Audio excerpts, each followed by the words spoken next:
Chapter 479. The hardest thing in life is to make a choice, Lan Shangu said with a sigh. Blue Mountain Club.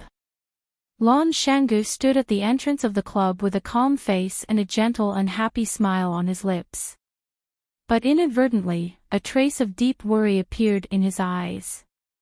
This made the assistant beside him very puzzled.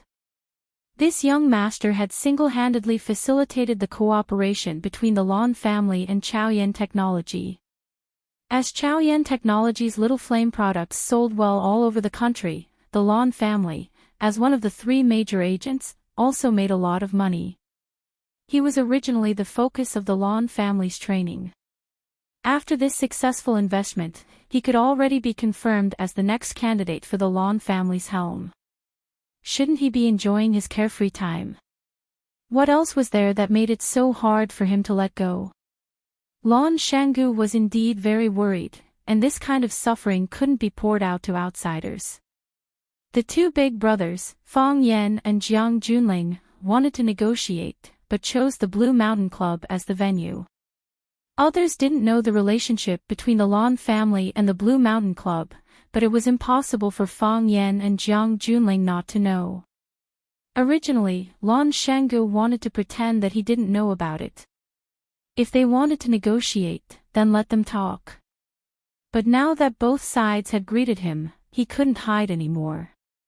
On one side was a famous young master in the capital, one of the most core figures of the Jiang family. Even with the Lan family's current status, there was no way to compete with such a giant. On the other side was a new upstart in the business world. Although he didn't show himself, and even the financial circle didn't know about his existence.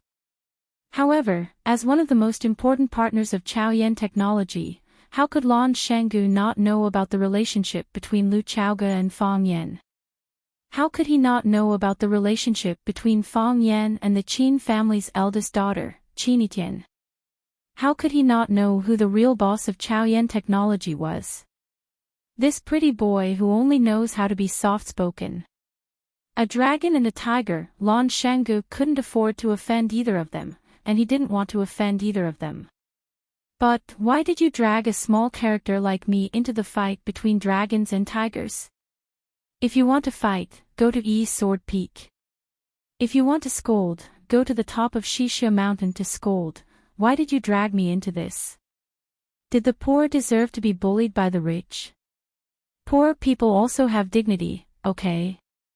His heart was filled with sorrow, but he still had to force a smile. Lan Shangu felt that he was a prostitute in a nightclub who drank with the customers with her bare chest and thighs. While she was cursing Fang Yan and Jiang Junling for being unkind, a luxury car stopped in front of the clubhouse. Lan Shangu quickly walked down the stairs and opened the door for him. He smiled and said, "Long time no see, young Master Jiang. You haven't been to Flower City for a few years, right?" Jiang Junling shook hands with Lan Shangu and said with a smile, "I don't dare to come here often." By saying that, young master, you are criticizing our Flower City for not doing a good job in receiving guests. This time, we will learn our lesson and treat you well. We will let you have a new understanding of our Flower City.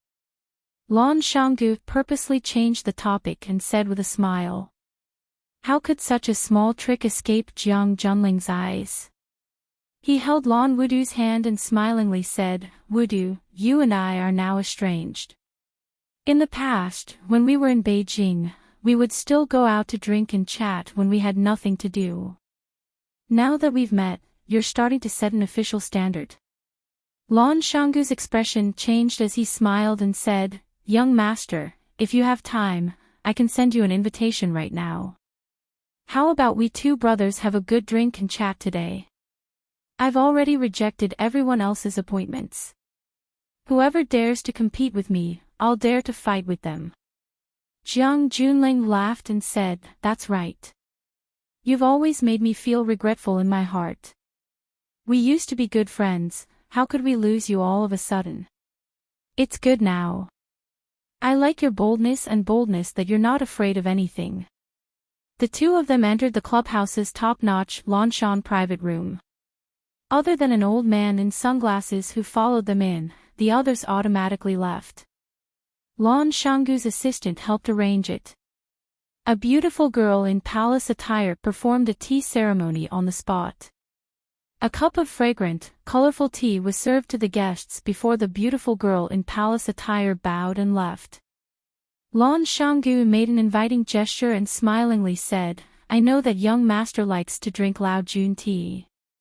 When I go back, I've asked for all the treasures of our old man, young master, have a taste." Jiang Junling picked up the teacup and took a sip. He smiled and said, "This year's new tea was picked before the first rain before the Qingming festival. Only the tender tea core was taken, and the virgin leaves were washed and dried.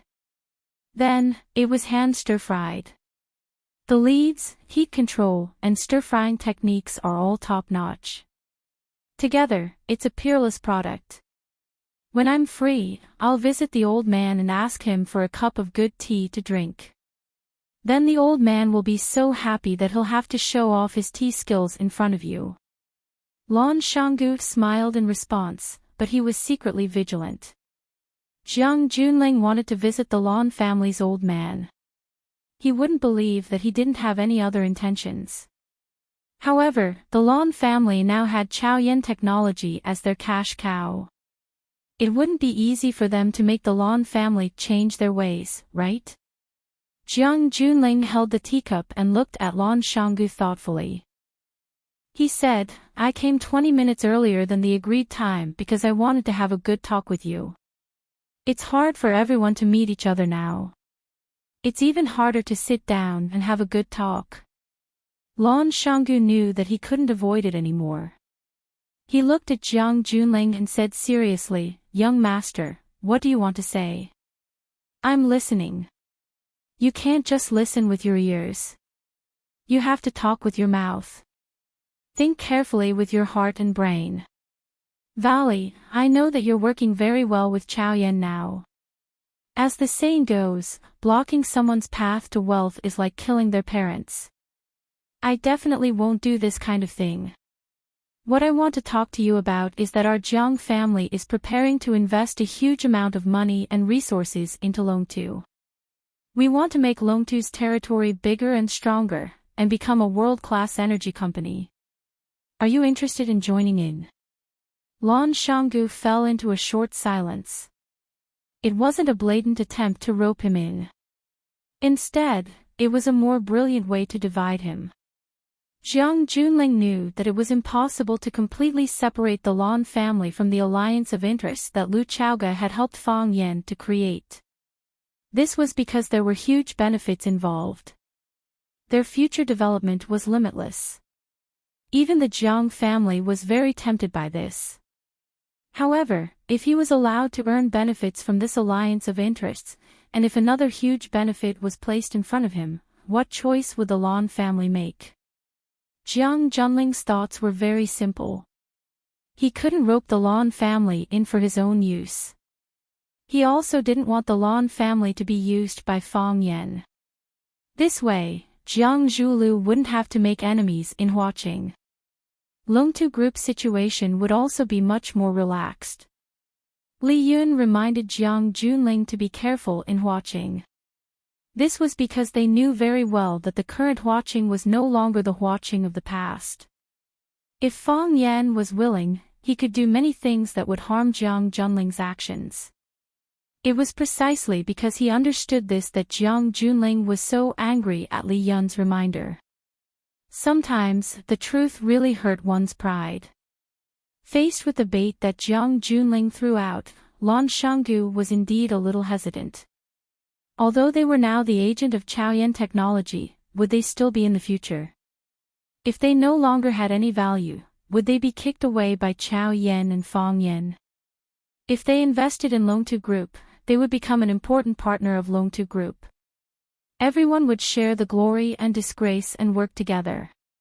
Who dared to say that Longtu didn't have any chance? Moreover, even if Chaoyan became the world's #1, so what?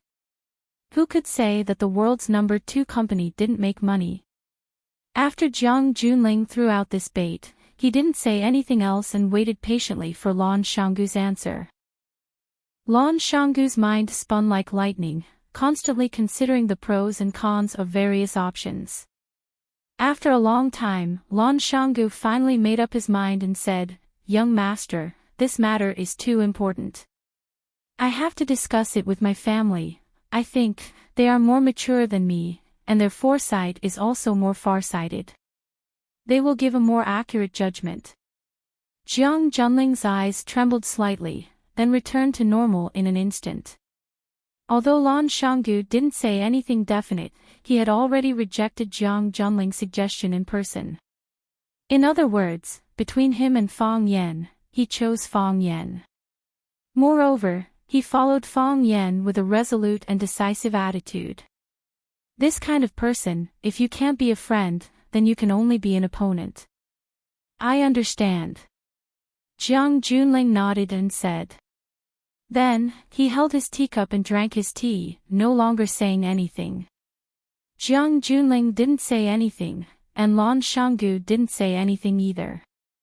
The sound of chattering and the fragrance of tea was quiet. But the air in the room was about to freeze. Time flew, and when it was almost time to meet, Lan Shanggu stood up and said, "Young master, please wait a moment. Young master Fang is here, I'll go welcome him." Jiang Junling didn't reply. Since Lan Shanggu had already made his choice, it was reasonable for him to give Fang Yan enough respect at this time. Lan Shanggu didn't wait for Jiang Junling's response, and pushed the door open and walked out of the room.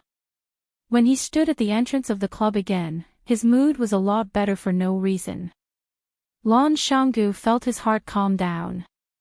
The most difficult thing in life was to make a choice. When you make a choice, many things will suddenly become clear. A GMC limousine stopped at the entrance of the club, and Lan Shanggu quickly walked down the steps. After opening the door for him, he smiled and said, "Young master, Jiang Junling has been waiting for you for a long time. I thought you stood him up and wouldn't come today." Fang Yan jumped out of the car first, then turned around to help Lu Chaoga get out. Only then did he greet Lan Shanggu and said with a smile, "I'm a little late. Chaoga has a bad hand, so I've been doing the grocery shopping and cooking these days." "How was the braised ribbon fish today?" "It was a little salty," Lu Chaoga said. She was wearing a silver suit and a sky blue silk scarf around her neck, and the beautiful bow just happened to cover the wound on her neck. Her fluffy hair was combed into a phoenix tail. The phoenix tail was slightly curled, making her neck look slender and delicate. Her snow-white chest made people gulp involuntarily. That heart-shaped waterdrop pendant was the happiest jewelry in the world.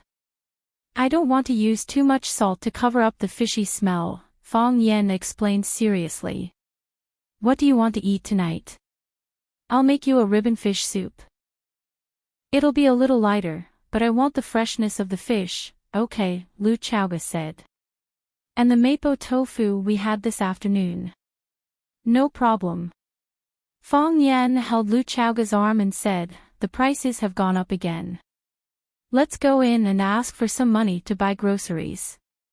One side was trying to bribe people, while the other was talking with his girlfriend about how to cook and buy groceries. Who was the real winner?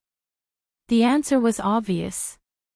Lan Shanggu laughed and said, "We'll have to ask for some money. We can't afford to ask for less."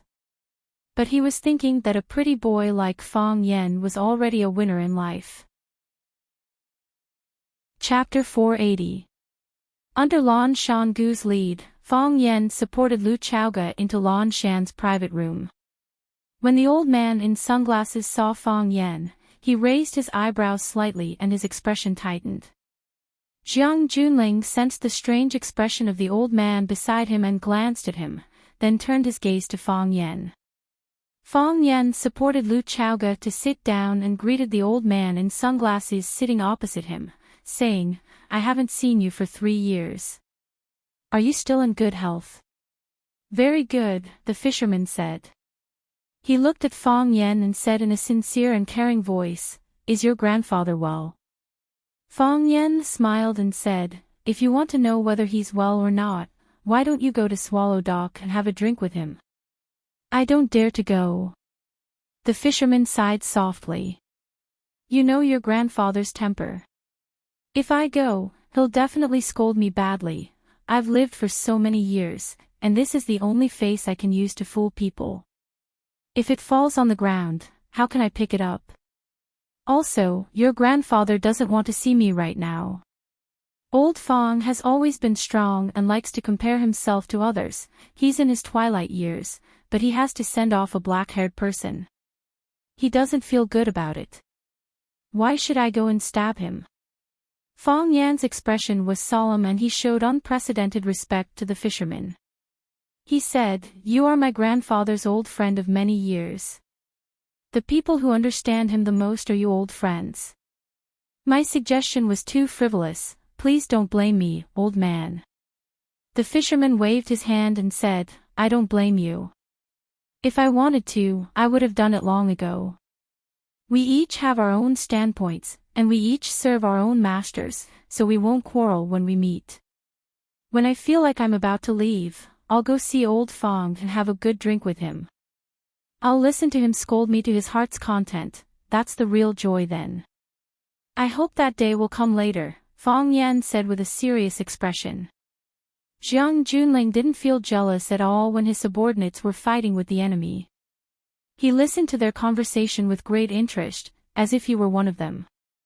Lan Shanggu also felt that the atmosphere was really strange, but he tried his best to keep a low profile and reduce his presence. After summoning the beauty in the palace dress to brew a pot of Longjing tea, she said to Fong Yen, "Young master, I'll go out to entertain them. Shall we have dinner here tonight?" "No need," Fong Yen refused. "If I eat here, you'll have to sit with me. If I busied myself with eating, I felt disrespectful to you, the host. If I keep thinking about what to say to you, I won't be able to eat smoothly.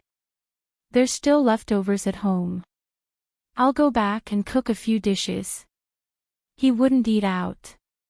"You don't have to leave, just be a witness." Lan Shanggu nodded and said, "Young master cooking personally, it's very romantic."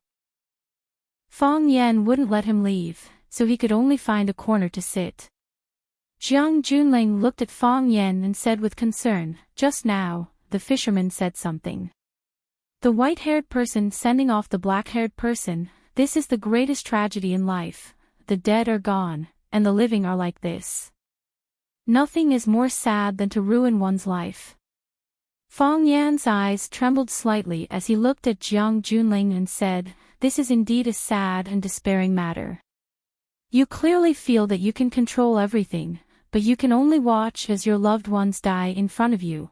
If it's possible, I hope that this will only happen once in my life. What I've experienced has been experienced by others before, and in the future, there will be people who will experience it. If it's not someone else, it will be you. Fate is really a mysterious thing. Once the sickle in the hand of the Grim Reaper points at you, you can't run or hide. So, living like this is only one aspect. The key is to be strong, to accumulate virtue and do more good while you're alive. If you do too many bad things, the Grim Reaper's sickle will naturally hook onto your neck." Fong Yen used his own experience to point the spearhead at Jiang Junling. Those who do too much evil will bring about their own destruction. What happened to me will also happen to others. This kind of tragedy will never be the last time it happens. If the Jiang family still doesn't know how to stop and keep doing such immoral things, the Grim Reaper's sickle will definitely stretch onto their necks. At that time, even if you regret it, it will be too late. Jiang Junling nodded in agreement and said, "That makes sense. Filial piety, loyalty, trust, propriety, justice, integrity, and shame, if any of them are missing, it will be difficult to support a person. Accumulate virtue, do more good, and do less bad things, then there will be peace at home and abroad. Jiang Junling retorted bluntly. The hidden meaning in his words was that if Fang Yan hadn't done too many bad things, no one in his family would have died tragically. If he still acted willfully and recklessly this time, then there would be no peace at home and abroad. Fang Yan was threatening Jiang Junling, and Jiang Junling was also threatening Fang Yan. As soon as they came into contact, swords were drawn. Lan Shanggu wished he could stick his head into his pants. Once again, he regretted sitting here. Why didn't he pretend to be dead and go to the hospital? Why didn't he say that he needed to change sanitary pads when he was on his period? Even if he was beaten twice on the head, it would still be much more relaxing and enjoyable than sitting here and watching Fang Yan and Jiang Junling stab each other. Lan Shanggu felt that he was really too pitiful.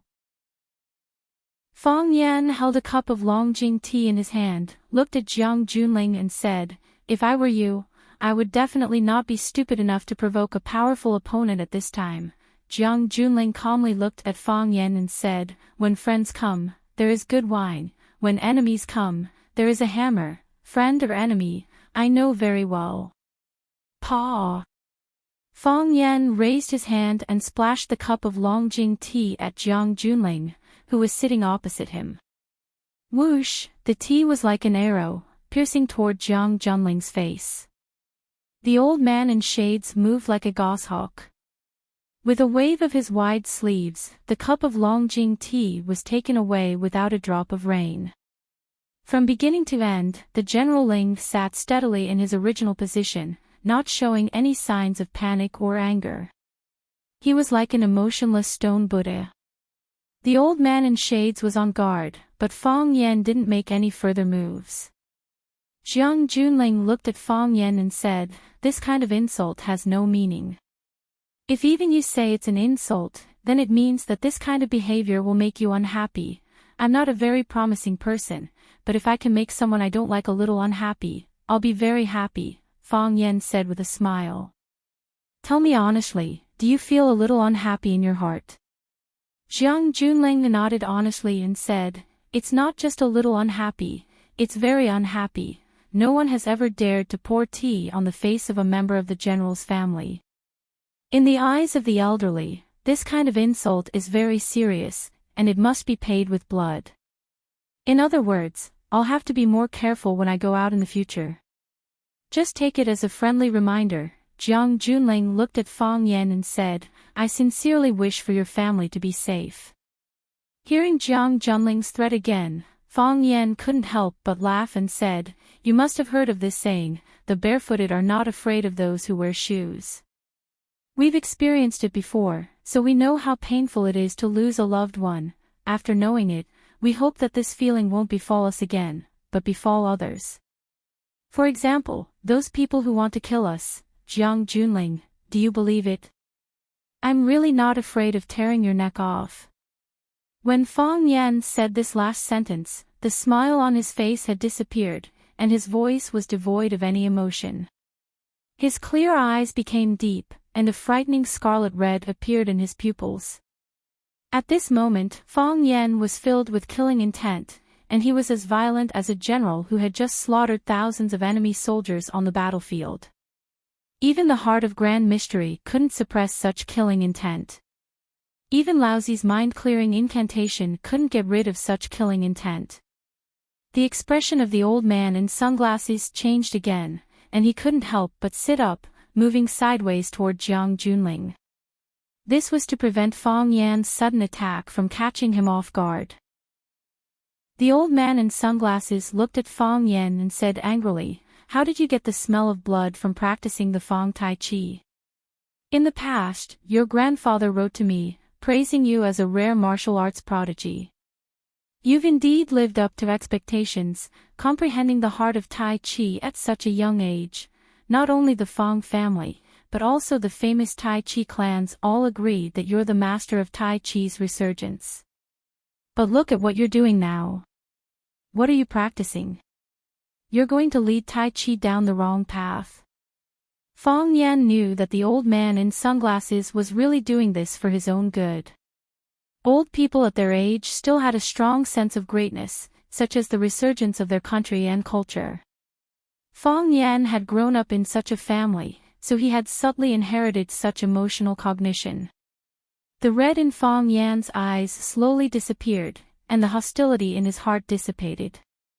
Only then was he able to speak to the old man in sunglasses in a normal tone.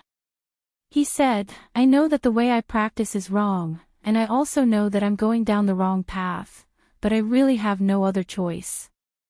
My heart is full of hatred, and I'm full of killing intent. If I don't vent these feelings, I think I'll never be able to return to the right path.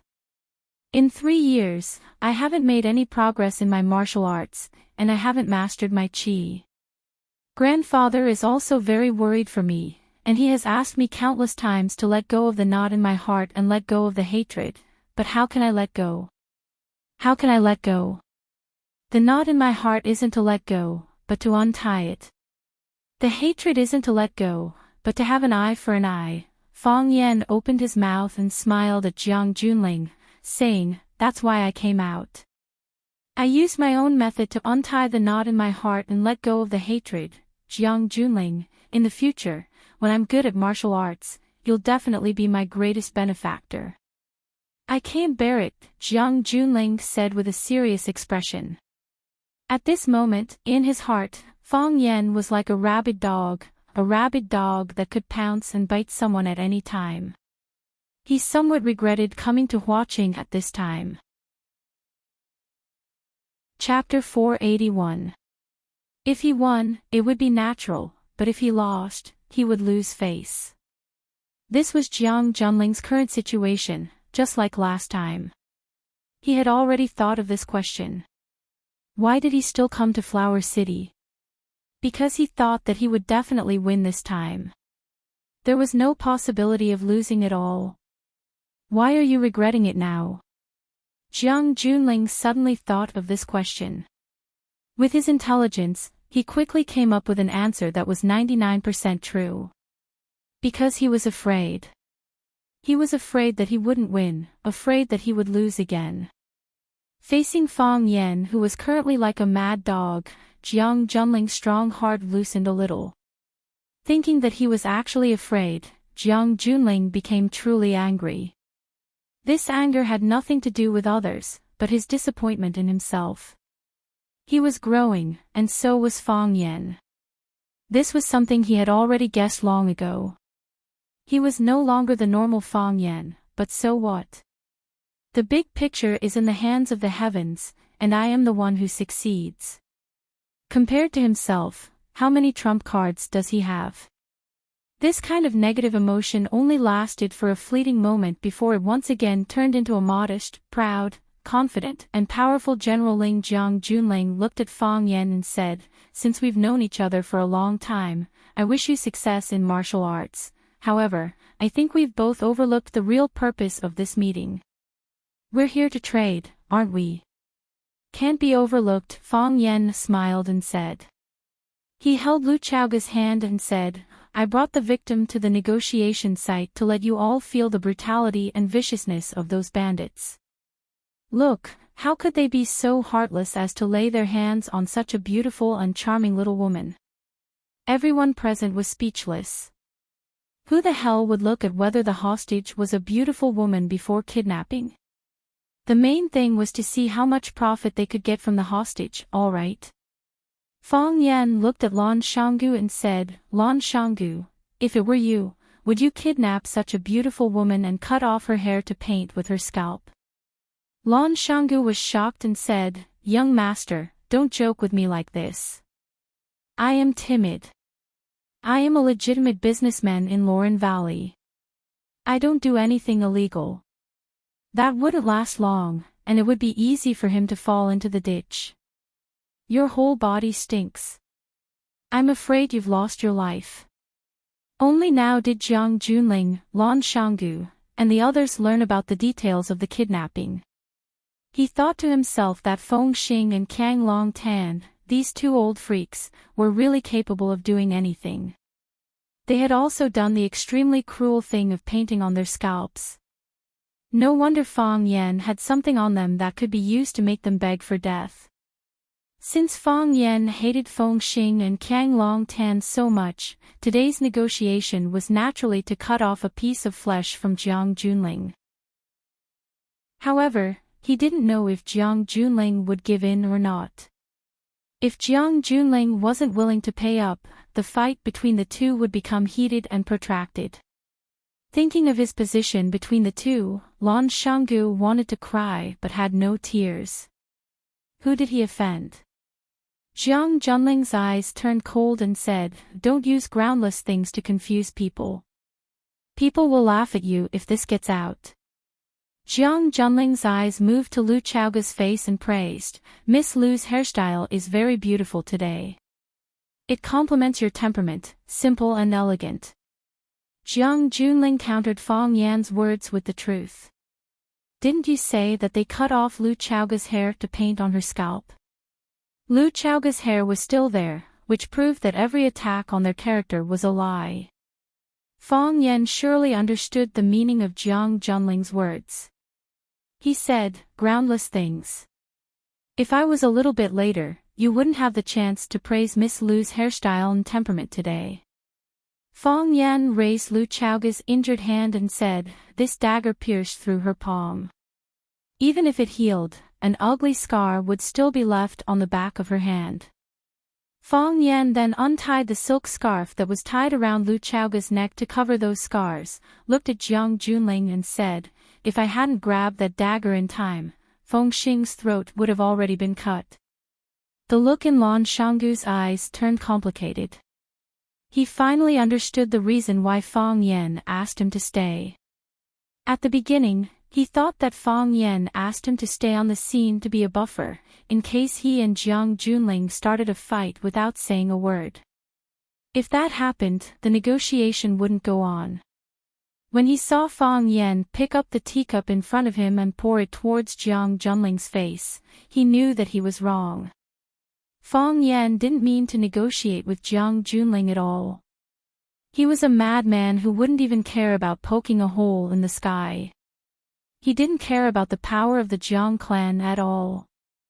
Now he understood that Fang Yan asked him to be a witness. To witness the scars on Lu Chaoga's body, and also to prove that Qiang Long Tan and Jiang Fengxing were the murderers behind the kidnapping of Lu Chaoga. Before, when Fang Yan said this, some people didn't believe him. Some people even thought that this was a drama directed and acted by Fang Yan himself. He was vicious and merciless, and even the people closest to him were his pawns. Now that Fang Yan showed up with Lu Chaoga, the meaning of his words was clear. These people were the ones who kidnapped Jiang Fengxing and Qiang Long Tan. Every word he said was true. Otherwise, would Fang Yan really cut Lu Chaoga's neck a few times?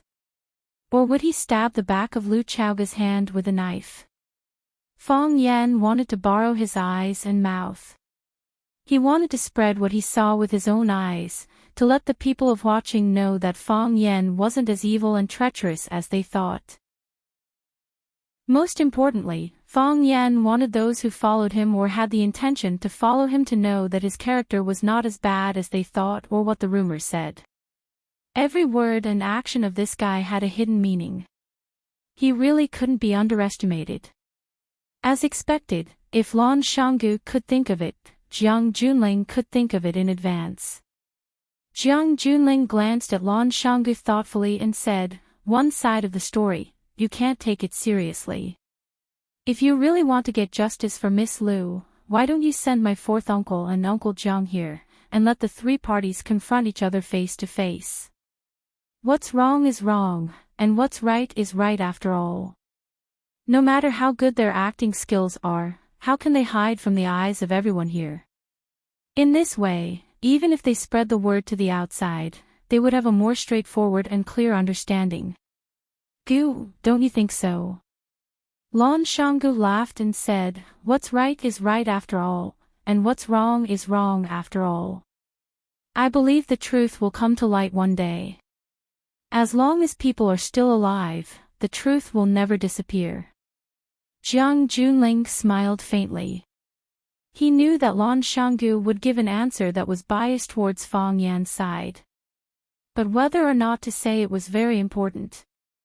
When Lan Shanggu spread the word, he still had to consider the attitude of the Jiang family on this matter.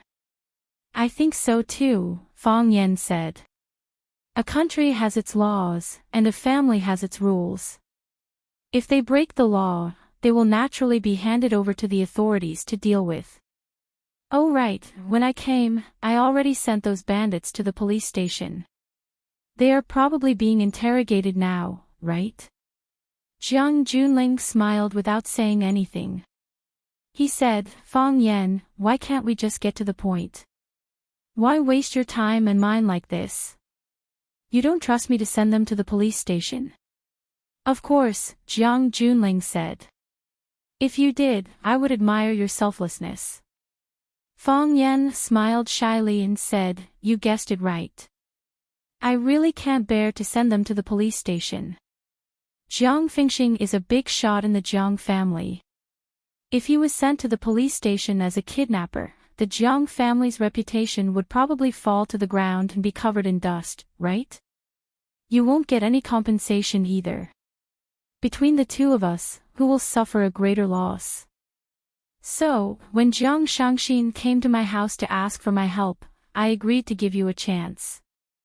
I have already stated the conditions. You can only do two things. Accept it or you have no choice but to accept it. I want to confirm a few things, Jiang Junling said. First, are they still alive? Them. Which one? My fourth uncle, Jiang Fengxing, and Jiang Zhuliu's father, Qiang Longtan. Are they still alive? Oh, they tied him up and threw him into the vast ocean. When I tried my best to find him, I only saw Jiang Fengxing and a few of his helpers. After a fierce fight, I finally subdued them. I've never seen the dragon pool before, but I've never seen it before. I don't know if they were thrown into the deep sea by your fourth uncle because they couldn't split the loot evenly. I don't know how to swim. Even if I could, I wouldn't jump into the sea to look for them. What does his life have to do with me, right? Lan Shanggu's hand trembled slightly as he held the teacup in his hand. Qiang Longtan was already dead. After Jiang Zhuliu's wedding, the Jiang family's reputation had been trampled into the abyss by Fang Yan. However, no one dared to underestimate the Jiang family. Because the Jiang family had Qiang Longtan, and because the Jiang family had the backing of the Jiang family. Who could guarantee that the Jiang family wouldn't be able to rise again? If Qiang Longtan was also dead, with just Jiang Zhuliu, would he be able to carry the Jiang family's banner? Jiang Junling nodded and said, in other words, Qiang Longtan is dead. I said I don't know. The Jiang family still has to bear the crime of killing Qiang Longtan. You don't have to bear it. Fang Yan said confidently, if you don't want to bear it, then let someone else bear it. I don't like to force people. If that's the case. Jiang Junling looked at Fang Yan and said, I think your price is too high. We can only give you 10% of Long2 Group's shares at most. This is the highest price we can offer after discussing with Jiang Zhuliu. Fang Yan helped Lu Chaoge up and said, as the victim's family, we refuse to accept such a humiliating price. Negotiation ends here. Before he finished, he was already holding Lu Chaoge's hand and walking towards the door of the private room. Chapter 482. Negotiations, of course, should be negotiated first. They haven't even had a proper negotiation, and they've already been sentenced to death. Who would want to do business with such a person? Do they have any morals? Do they have any professionalism? Do they have any negotiating spirit? Jiang Junling knew that Fang Yan was difficult to deal with, but he really didn't expect him to get up and leave as soon as he stated his conditions. What kind of insulting price was that? Who the hell was insulting who? Why do I feel like I'm being insulted too? Is he really not afraid that this negotiation will collapse? Or does he think that he has nothing to fear just because he has a hostage in his hand, and that he will definitely win this war?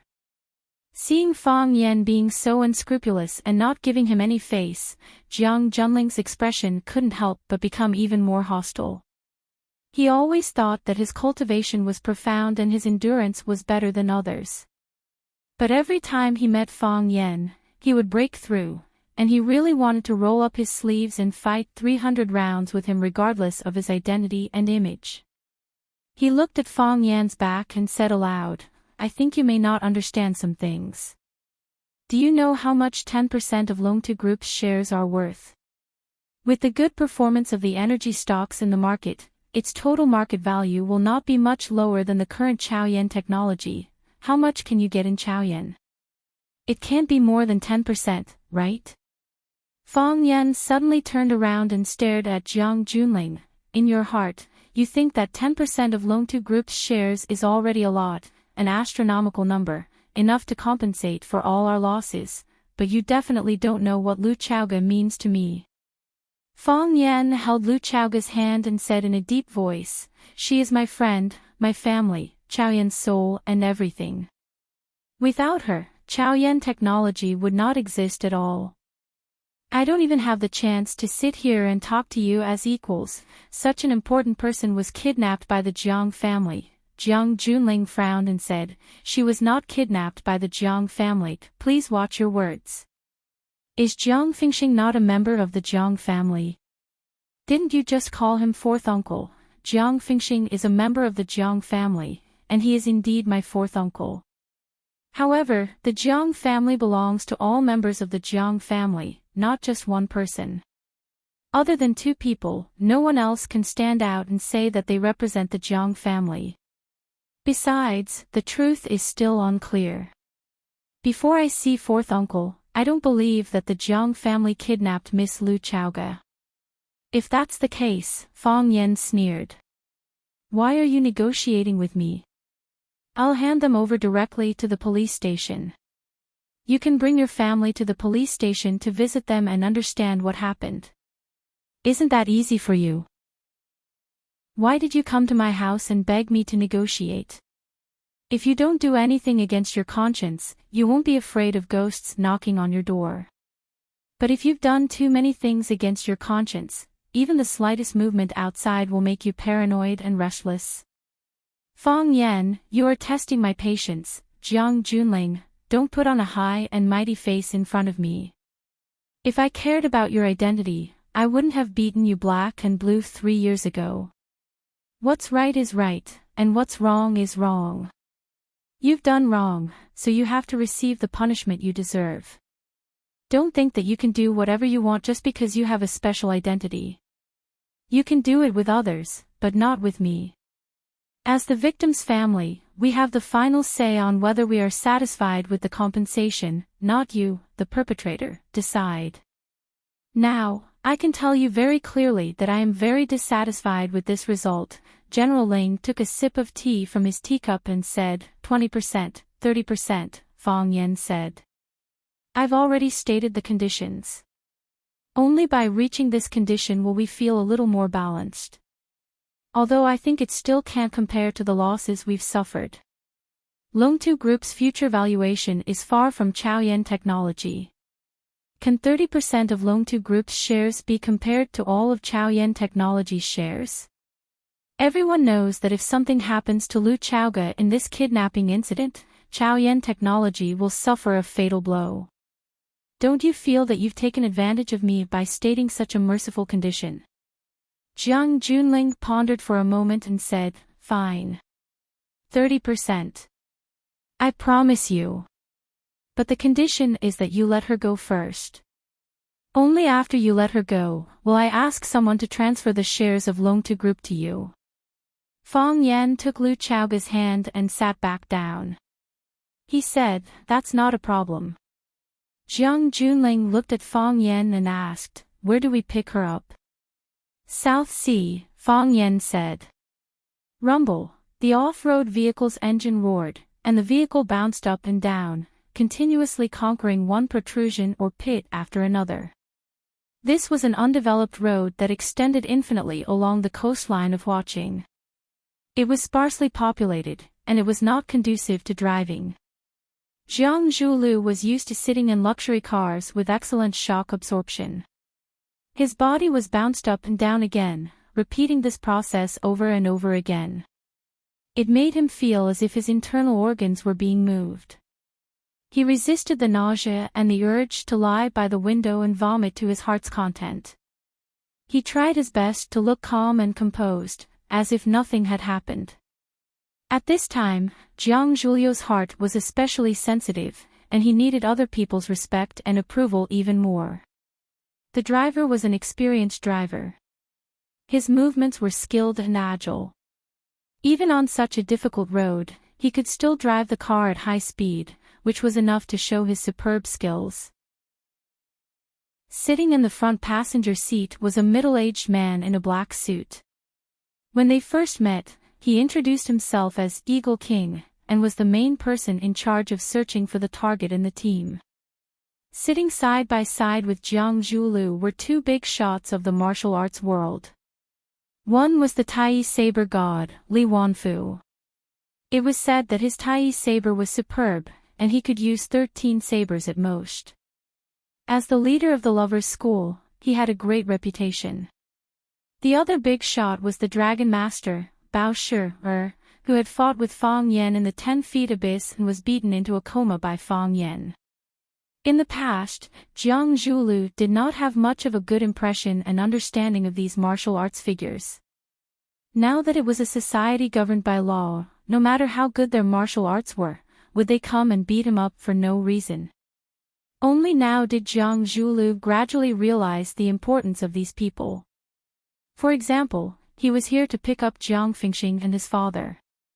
If it were not for these powerful people accompanying him, he would not have the courage to come to such a place to pick them up alone. Li Wanfu and Bao Shi were sitting in the car with their eyes closed, as if they had fallen asleep. Their bodies were moving up and down with the bumps of the car, but there was nothing strange on their faces. Their bodies were integrated with the car, going up and down at the same time with ease. Screech! The car suddenly braked and stopped at the edge of a high cliff. Eagle King was the first to get out of the car. He glanced at the satellite positioning system on his wrist and said, "The agreed place for the transaction is here." Jiang Zhulu opened the car door and got out. He really could not stand the stuffy air in the car. He took in big mouthfuls of the salty and humid sea air, which made his body feel slightly better. The feeling of vomiting that was about to gush up to the corner of his mouth disappeared, allowing him to save some face. Jiang Zhulu walked to Eagle King's side and looked at the vast deep blue sea. He said, "Where are they? Why don't I see anything?" "There are still 5 minutes left," Eagle King said. "We arrived 5 minutes earlier than the agreed time." Jiang Zhulio's phone rang in his pocket. He glanced at the caller ID and saw that it was Jiang Junling. He answered the phone and said, "Young master, we have arrived at the destination, but we haven't seen fourth uncle and the others yet." "Be careful," Jiang Junling said and hung up the phone. As soon as the call ended, a cruise ship sailed over the sea. Everyone was shocked. The people they had been waiting for had finally arrived. Eagle King took the lead and walked toward the coastline under the cliff, and Jiang Zhulu followed closely behind. Li Wanfu and Bao Shi also got off the ship and followed behind Jiang Zhulu, one in front and one on the right. The purpose of their trip was to ensure Jiang Zhulio's personal safety. The cruise ship arrived in the blink of an eye and anchored at the edge of the stone bridge, which seemed to have been in disrepair and had been corroded beyond recognition by the seawater. A thin man jumped off the ship and tied the rope in his hand to the pillar of the stone bridge. Then, he stood at the bridgehead and coldly waited for Jiang Zhulu and the others to arrive. Jiang Zhulu rushed to the front and asked the thin man, "Where are they?" "On the ship," Snake Lord said. "I want to go up and take a look," Jiang Zhulu said. "Make the deal first." Snake Lord stood in the middle of the stone bridge, not letting them go over. I don't see them. How can I make the deal?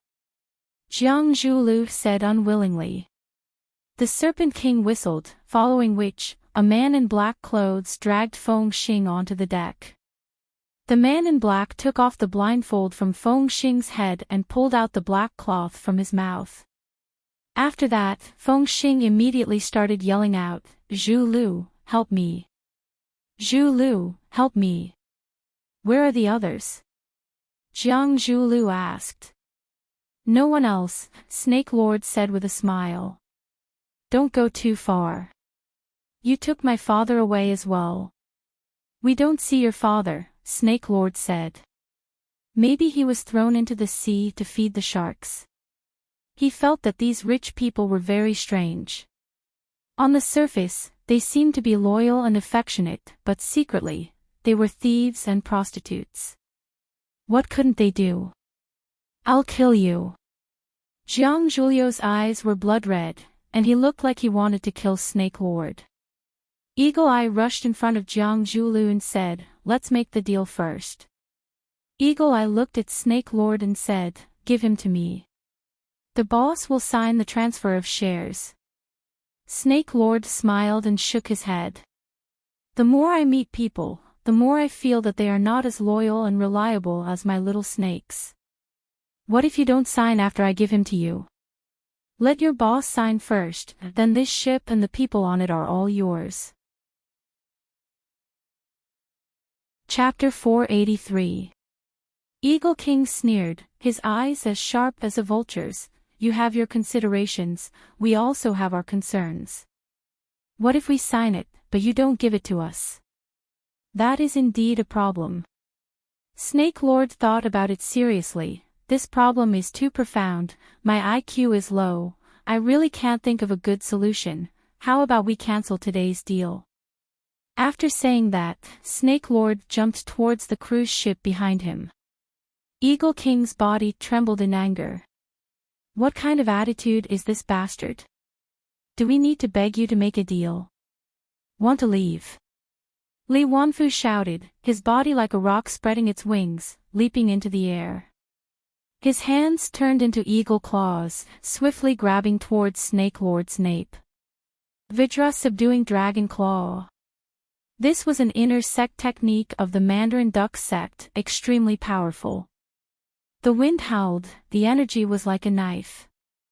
Li Wanfu's hands were faintly red, it was the phenomenon of internal combustion when he used his internal energy to the extreme.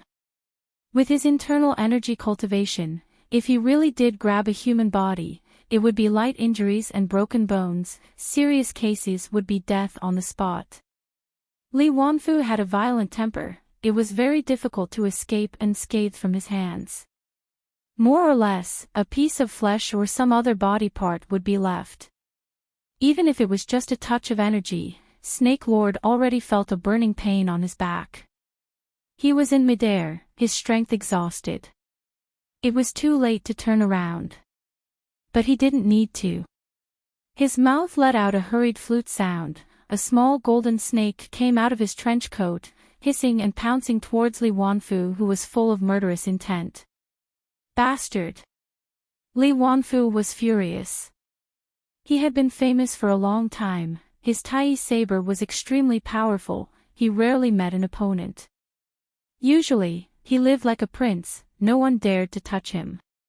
He didn't expect a small snake to be so presumptuous in front of him. With a flick of his wrist, a small golden knife jumped into his hand. With a flash of golden light, the small golden snake screamed and was cut in half. After cutting the golden snake, Li Wanfu's speed didn't slow down, his saber momentum didn't stop, stabbing towards Snake Lord's back again. Whoosh! The Snake Lord suddenly turned around and threw a handful of white powder at Li Wanfu. Whoosh! Li Wanfu quickly withdrew his body, and the goshawk turned into a sparrow. His dantian exerted force once more, and his body quickly retreated. Quang quang quang, Li Wanfu's body once again landed on the broken bridge. Because the force of his forward charge was too strong, he retreated a little hurriedly. His body staggered back a few steps before he managed to steady himself. The two energies collided and clashed in his body, and a sweet taste of blood rushed into his throat. He pursed his lips and swallowed it back down. Bao Shi was enraged. As he was about to leap up and chase after Jiang Fingxing, the Snake Lord had already grabbed Jiang Fingxing's neck.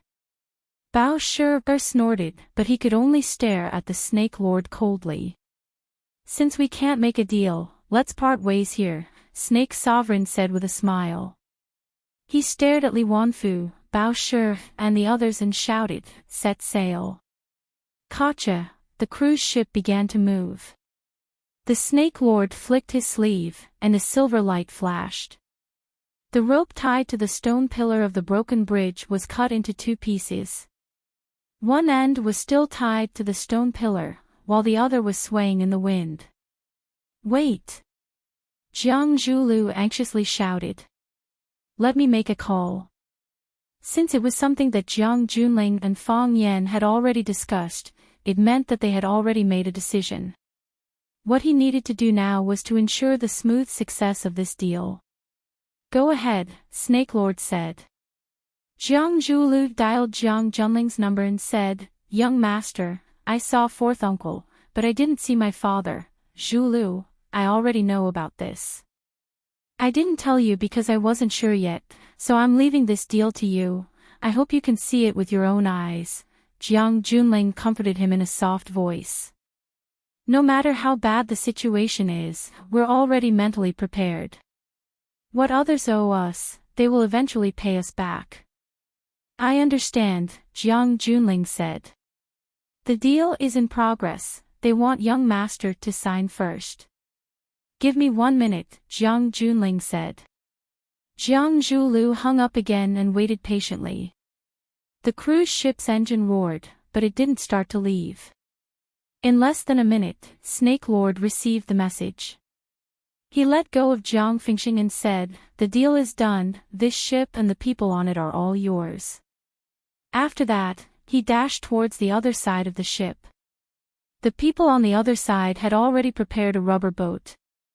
As soon as Snake Lord jumped on it, the rubber boat split the water and rushed towards the distant deep sea. Eagle King was the first to jump on the boat and threw the cruise ship's rope to them. Li Wanfu grabbed the rope and fastened it to the pillar of the broken bridge again. Li Wanfu and Bao Shi also got on the boat. One went to check the cabin to make sure the cruise ship was safe. The other went to the captain's room to check the direction of the cruise ship. Jiang Zhulu was the last to get on the boat.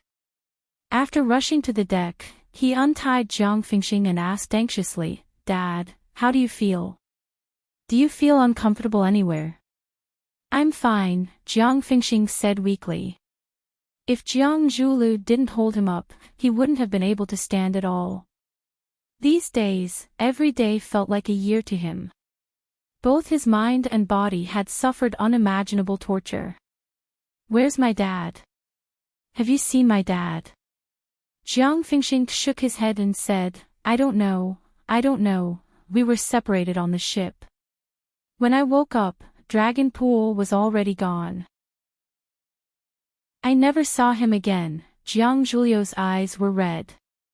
He yelled towards the cabin, "Mr. Bao, Mr. Li, have you seen my dad?"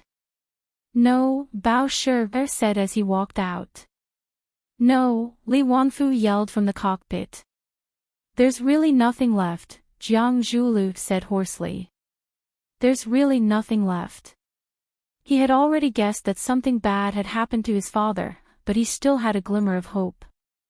Now that he saw Jiang Fingxing, who had disappeared with his father, but there was no trace of his father, he knew that his father was gone for good.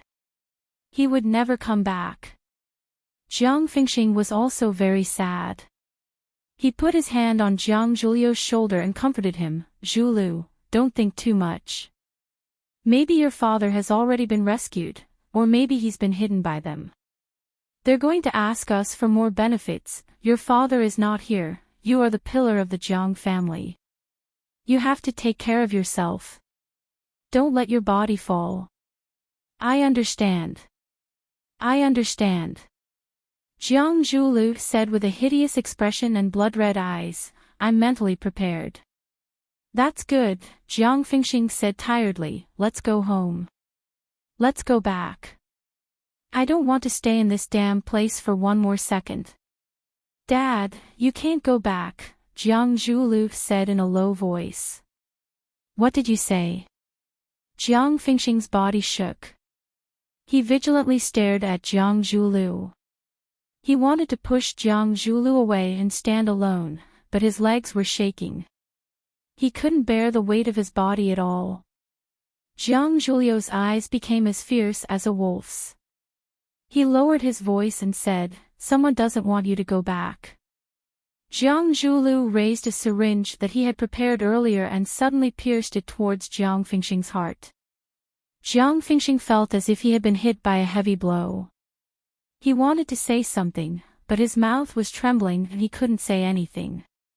His body twitched, and a large amount of foam came out of his mouth. His body softly fell into Jiang Zhulu's arms. How good it would be if you died earlier, Jiang Zhulu said with a hideous smile. Jiang Fingxing couldn't hear his curses anymore, because his heart had stopped beating. Dad, Jiang Zhulu cried out. Dad, what's wrong? Dad, don't scare me, help, help. After 3 rounds of tea, Fang Yan's phone on the table finally rang. Fang Yan took the phone and glanced at it. He looked at Jiang Junling, who was sitting opposite him, and said, congratulations on our successful transaction. Jiang Junling looked at Fang Yan and said, didn't we already have a successful transaction after you got the share transfer contract? At that time, it only represented that I got the loan to group's shares. Fang Yan smiled and said, only by receiving this message can my people leave safely. You're a good boss who knows how to care for your subordinates. Jiang Junling smiled faintly. But you're not a good man who knows how to love your family. Fang Yan said mockingly, Jiang Fingxing probably won't have a chance to go ashore anymore, right?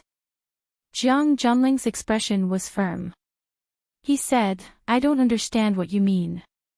Whether it's you or the Jiang family, you won't allow Jiang Fingxing, a man who brought shame to the Jiang family, to come home, right? Jiang Junling lowered his head and drank his tea. He said calmly, fourth uncle is a member of the Jiang family, my family. Of course, we want him to come home. But the sea is stormy. If something happens to him, what else can we do other than grieve? Fang Yan said with a face full of mockery, stormy sea. Not only is the sea stormy, but it's also dangerous on land. Jiang Junling raised his head and looked at Fang Yan. His eyes narrowed, and he asked in a deep voice, what are you trying to say? As a teacher, I won't say things like watching is my territory. If you're a dragon, you have to coil up. If you're a tiger, you have to squat down. That's meaningless and makes me sound very vulgar. As a man with manners, I won't say things like watching's traffic is bad and you have to be careful when crossing the road. That's a strong threat. But, what I want to tell you is that from this moment on, watching has entered the era of Fang Yan. Fang Yan smiled as he looked at Jiang Junling. He said, whether you like it or not, whether you accept it or not. In watching, you'd better keep a low profile. I don't like people with high profiles. Except myself. Before Fang Yan left the room, he added. Chapter 484. I think those who like to use money or power to oppress people are nouveau riche. Like those who become rich overnight, their mentality is unbalanced, and it is difficult to control their inflated ego, causing them to do things that are irrational and have no bottom line. Fang Yan explained to Lu Chaoge with a serious face, I won't do such a thing. It's embarrassing. Lu Chaoge didn't answer. Because she didn't know how to answer this question. Do I have money? Fang Yan looked at Lu Chaoge and asked. Yes, Lu Chaoge replied. Now, Fong Yan was really rich, a lot of money. Perhaps even he himself didn't know how much profit Chaoyan Technologies shares would bring him every day. Moreover, with Chaoyan Technologies' current valuation of tens of billions of dollars, if he was willing to sell his part of the shares, he could immediately become one of the billionaires in Huaxia. As long as he was willing, he could be on the Forbes rich list in minutes. Of course, most of the rich people on the list were actually unwilling to be on it. Do I have power? Fong Yan asked. Yes. Lu Chaoge nodded again. With the Rubik's Cube as the core and Chaoyan Technology as the carrier, Lu Chaoge helped Fong Yan create an alliance that gathered the interests of many parties. Whether it was the Lu family represented by Lu Shu or the Lan family represented by Lan Shan, they all had to surround Fong Yan and show their loyalty as much as possible. Not to mention, there was the unwavering support of the little girl from the Qin family. Now, Fong Yan could be described with two words: monstrous power. I have money and power. Fong Yan looked at Lu Chaoge's beautiful eyes and said confidently, and in a situation where we are completely in the right, when I was facing Jiang Junling, wasn't my posture very elegant? Lu Chaoge thought about it and said with some embarrassment, it was all right. Was my tone very calm? Sort of. I didn't lose my temper with him, I didn't make a scene with him, I didn't jump up and gesture at his mother, pour the tea on him, Lu Chaoge said. Fong Yan's expression stiffened, and then a puzzled look appeared on his face as he asked, really? Have I ever done such a thing? Yes. This time, Lu Chaoge nodded firmly. I remember now. I did do something like that. Fong Yan grinned. You saw it too. At that time, Jiang Junling was a little nervous when he faced me, so there was a layer of sweat on his face. I was worried that he was hot, so I wanted to help him cool down. I didn't expect the old man beside him to be even more greedy. He actually stretched out his sleeve and took the cup of tea away. Maybe old people are more afraid of heat. If you really want to explain it like that, the corner of Lu Chaoge's mouth slightly curled up, and there was a faint smile on her face as she said, then I choose to believe you. Fong Yan also smiled. His smile was clean and pure. I am now a noble, Fong Yan said. Yes. Lu Chaoge bowed slightly to Fong Yan and said, Sir Fong Yan, will you still cook and wash the dishes tonight? The two of them looked at each other and laughed unrestrainedly. They had been suppressed for too long, and they had been held hostage by hatred for too long. Every word was like a knife, and every gaze was hidden with murderous intent. Lu Chaoge hated the people around him who coveted the Rubik's Cube and could endanger his life at any time. Fong Yan hated the killers who took away his life and the joy of his family. At this moment, they were smiling from the bottom of their hearts. There was no hatred, no murderous intent, only a feeling of complete relaxation in both body and mind. Lu Chaoge reached out and held Fong Yan's hand. She looked straight into Fong Yan's smiling eyes and said softly, Fong Yan, I like you like this. You don't know, when I saw you again 3 years later, how scary your gaze was. At that time, my hands and feet were cold, as if I was being stared at by a terrifying monster. Although it was just a glance, and you changed very quickly, it still left me with a lingering fear. I can understand your life in the past 3 years, and I also know what you have been through these years. At that time, I felt that you were both strange and familiar. I was afraid and pitiful. I reached out and held your hand.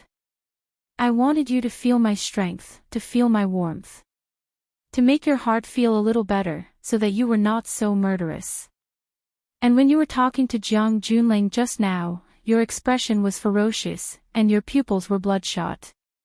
You were like a werewolf who could pounce on others at any time, bite off their blood vessels and drink their blood. The murderous intent in your eyes was too strong, and the hostility in your heart was too heavy. At that time, I felt that I was looking at a complete stranger. The smile on Fong Yan's face was still there. He looked lovingly at Lu Chaoga, who was holding his hand tighter and tighter. He could feel her wholehearted care, and he could also feel the worry that she had not spoken out. From the first day they met, he knew that she was worried about his emotions and his psychological state. She was worried about everything about him. But as smart as she was, she did not say anything. What could you say to a barrel of dynamite? She just used her consideration to take care of Fong Yan, and her gentleness to melt Fong Yan.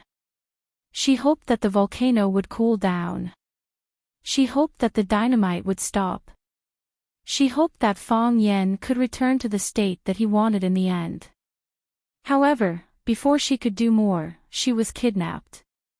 She thought that she needed to go through another course of treatment. She thought that everything would have to start again. But what made her ecstatic was that Fong Yan actually walked out on his own. Although it was just a tentative step, this foot could be pulled back at any time.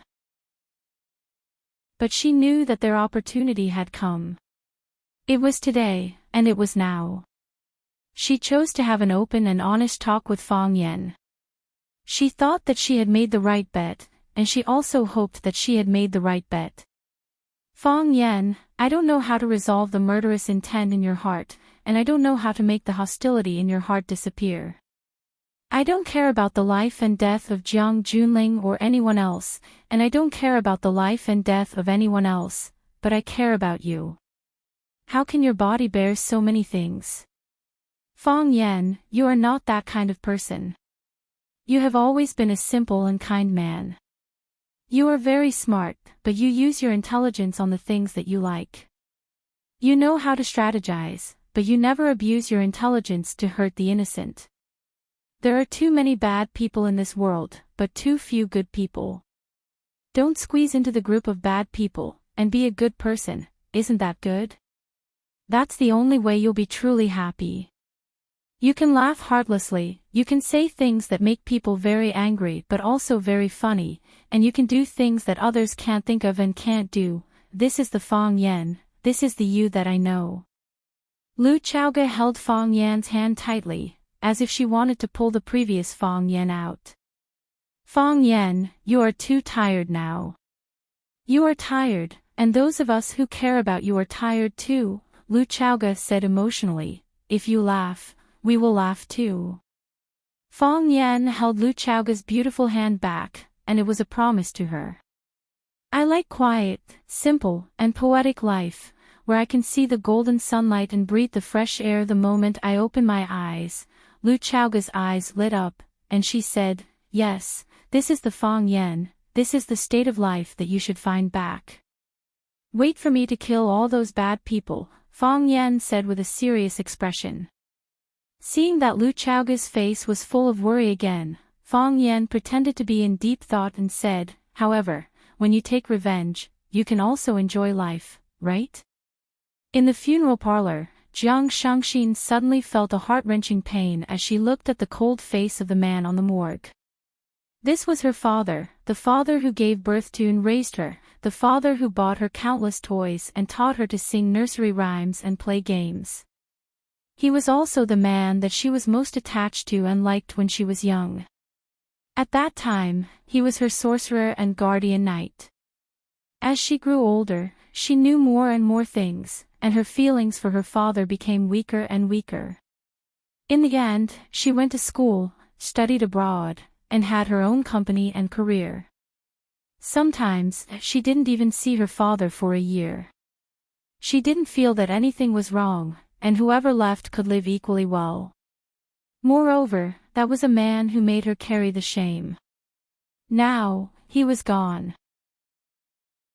He would never talk to her again, he would never let her take care of herself again, he would never call her when he was drunk and say that his daughter's father missed her again, she could never do anything again.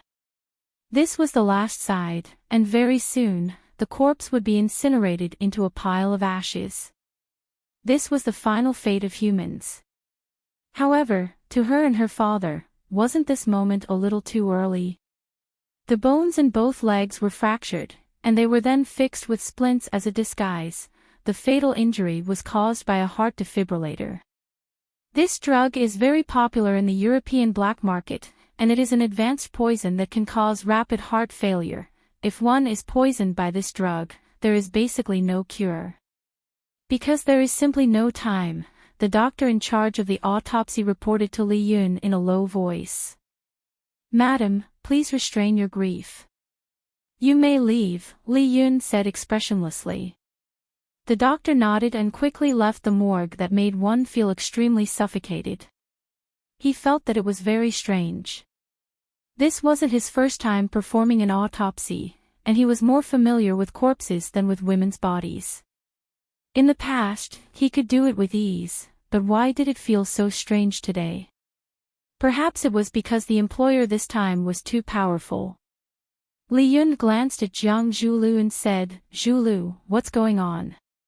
"When I arrived, Dad could still talk to me, and he even shouted for me to save him.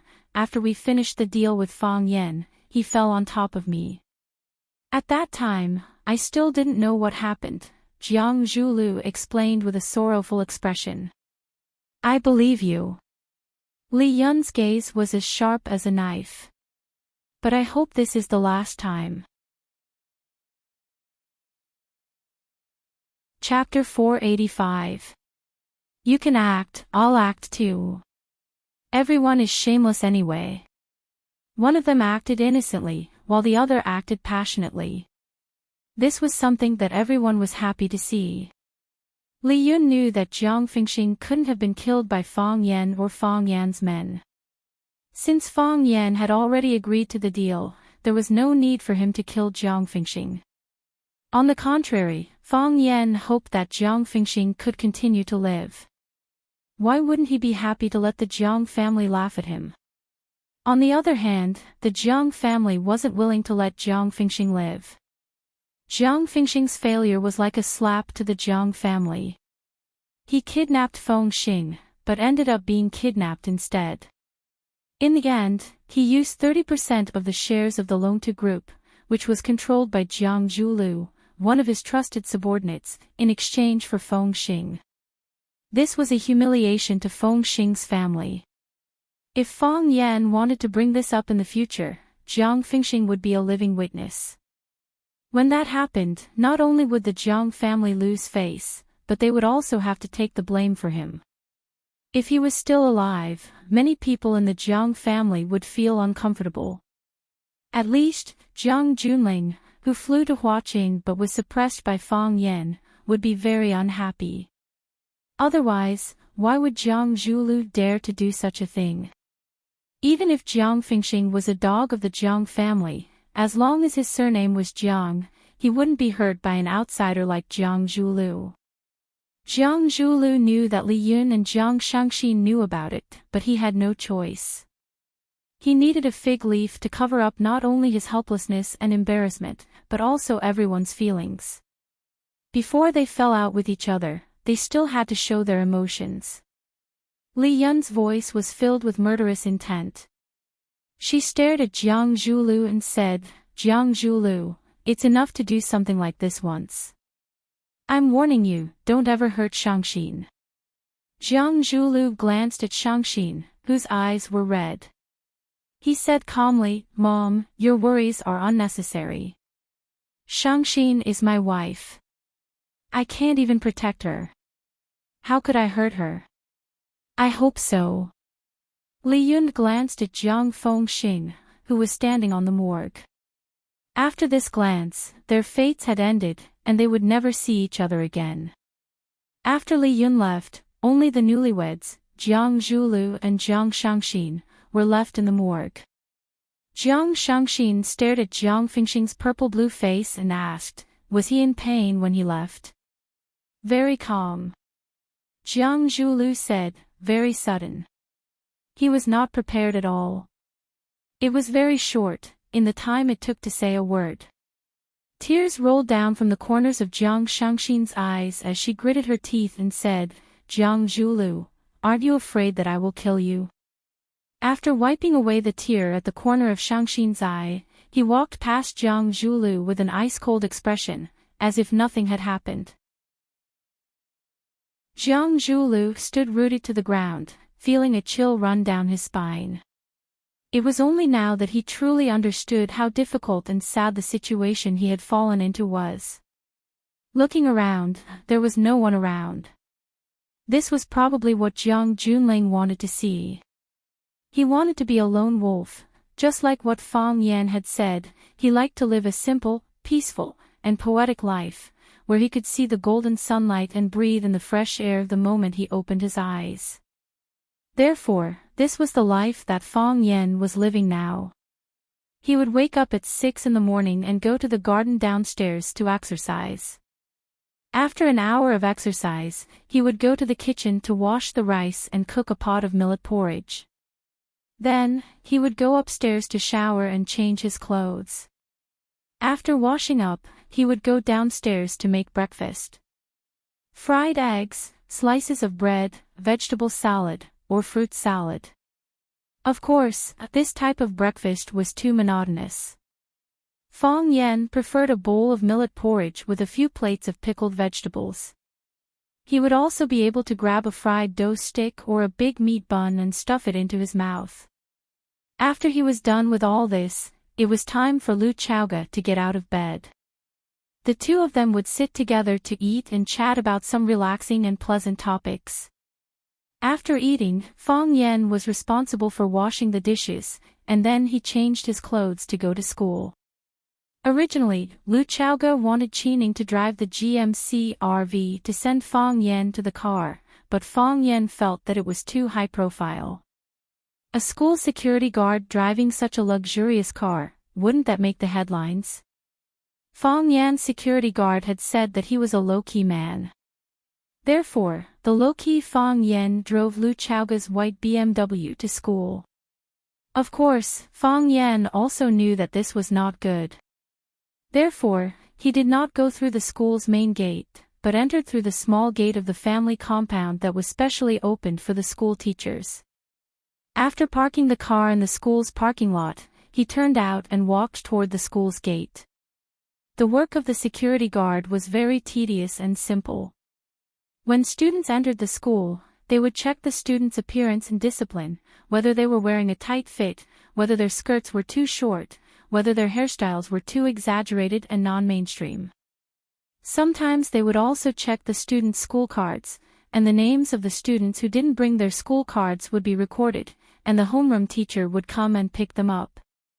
Of course, Fang Yan would not do this kind of thing. He sat in the security room, made a cup of fragrant tea, spread out a newspaper, roughly read the day's domestic and international news, and then walked around the school. If there were no gangsters or hooligans coming to cause trouble, or if there were internal fights, Fang Yan had almost nothing to do.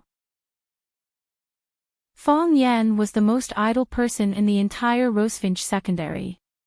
Xing Chang, who stood at the door to check the students' discipline, poked Baldy's arm and said, "Director, isn't that what you should do?" The director of the security guard, Baldy, was full of bitterness, but his mouth was tough as he said, "As your leader, I naturally have to set an example. Suffer first, enjoy second. I'm a director, how can I compete with a young man for enjoyment? If I did that, would I have the status I have today? Don't learn from him, or else what future will you have in the future?" Xing Chang curled his lips and said, "What future do we need? We're just waiting for a rich woman to come and take care of us." "Brat," Baldy patted Xing Chang's head. Xing Chang slipped away with a smile and ran to the security booth to help Fang Yan fill the teacup that he had just taken a few sips of. At 9:00, the school's bell rang. Most of the students had already entered the classroom, and there were still a few who were late rushing over. After finishing his work, Baldy walked to the security booth and sat next to Fang Yan. He said with a smile, "Mr. Fang, how is Headmaster Lu?" "You mean Chaoga?" "She's not old," Fang Yan said. I didn't mean that, Baldy's but seemed to be on fire, and he began to fidget. "How can Headmaster Lu be old? In terms of age and appearance, she should be my sister. I'm talking about honorifics, honorifics. Fong Yan looked at Baldy's appearance and thought that if Lu Chaoga heard what he said, the head of the security department would probably be replaced on the spot. However, for the sake of their friendship, Fong Yan was still willing to help Baldy keep his position. Are you nervous? Fong Yan looked at Baldy with a smile and asked. Baldy wiped the sweat off his forehead and smiled. He looked at Fong Yan with a flattering expression and said, "You don't say, I'm a little nervous. You can't understand how prestigious Headmaster Lu is in our hearts. If she's not happy, I won't be able to keep my position. Do you know how old I am this year? I've been in Rosefinch High for most of my life, and I've only been promoted to a security captain. I'm ready to retire from this position. I can't just erase it because of one sentence. Wouldn't that be a big loss for me?" Fong Yan patted Baldy's shoulder and said with a smile, "Don't worry. No one is going to take your position as the security captain." "Really?" Baldy was overjoyed. He held Fong Yan's hand and said, "Are you saying this on behalf of Headmaster Lu?" "I'm only representing myself." Fong Yan pulled his hand back. There was a trace of disappointment on the Baldy's face as he said, "Then I feel much more at ease. Headmaster Lu is a good person. Although she hardly comes to school now, she's still the most respected old leader in my heart. If you say she's old, I'm afraid she really can't be the security captain anymore." Fong Yan said with a smile. Baldy quickly covered his mouth and said, "Not old, not old. Headmaster Lu isn't old at all." Then he pulled Fong Yan's hand and said, "Mr. Fong, let me treat you to lunch. There's a restaurant opposite the school that makes good pickled fish. No need. I still have to go back to cook," Fong Yan said. Baldy's eyes were full of little stars. He said, "I really envy you. You must take care of Headmaster Lu's health so that she doesn't have to worry when she works. If you need any help, just let me know. I'll go through fire and water for you." Fong Yan smiled bitterly and said, "I'm just cooking a meal. There's no need for you to go through fire and water for me. Then I'll go make soup and light the fire. There's always a place where I'll be needed." Baldy persistently promoted himself. While the two were chatting, a girl wearing a heavy Rosefinch secondary uniform passed by their security booth. After the girl walked by, she quickly turned back. She knocked on the window and said with a smile, "Mr. Fong, we meet again." Fong Yan looked at the girl with delicate eyebrows and said with a smile, "Hello. We meet again. Do you remember who I am now?" The girl asked with a smile. "Su Chi," Fong Yan said. The girl's eyes lit up and said, "I didn't expect Mr. Fong to remember. That's so nice." Fong Yan smiled faintly and said, "I'll try my best to remember more students' names. Of course, I can't remember most of them. There are too many students in the school." "I don't care, just remember my name," Su Chi said with a giggle. "Mr. Fong, do you have time tonight?"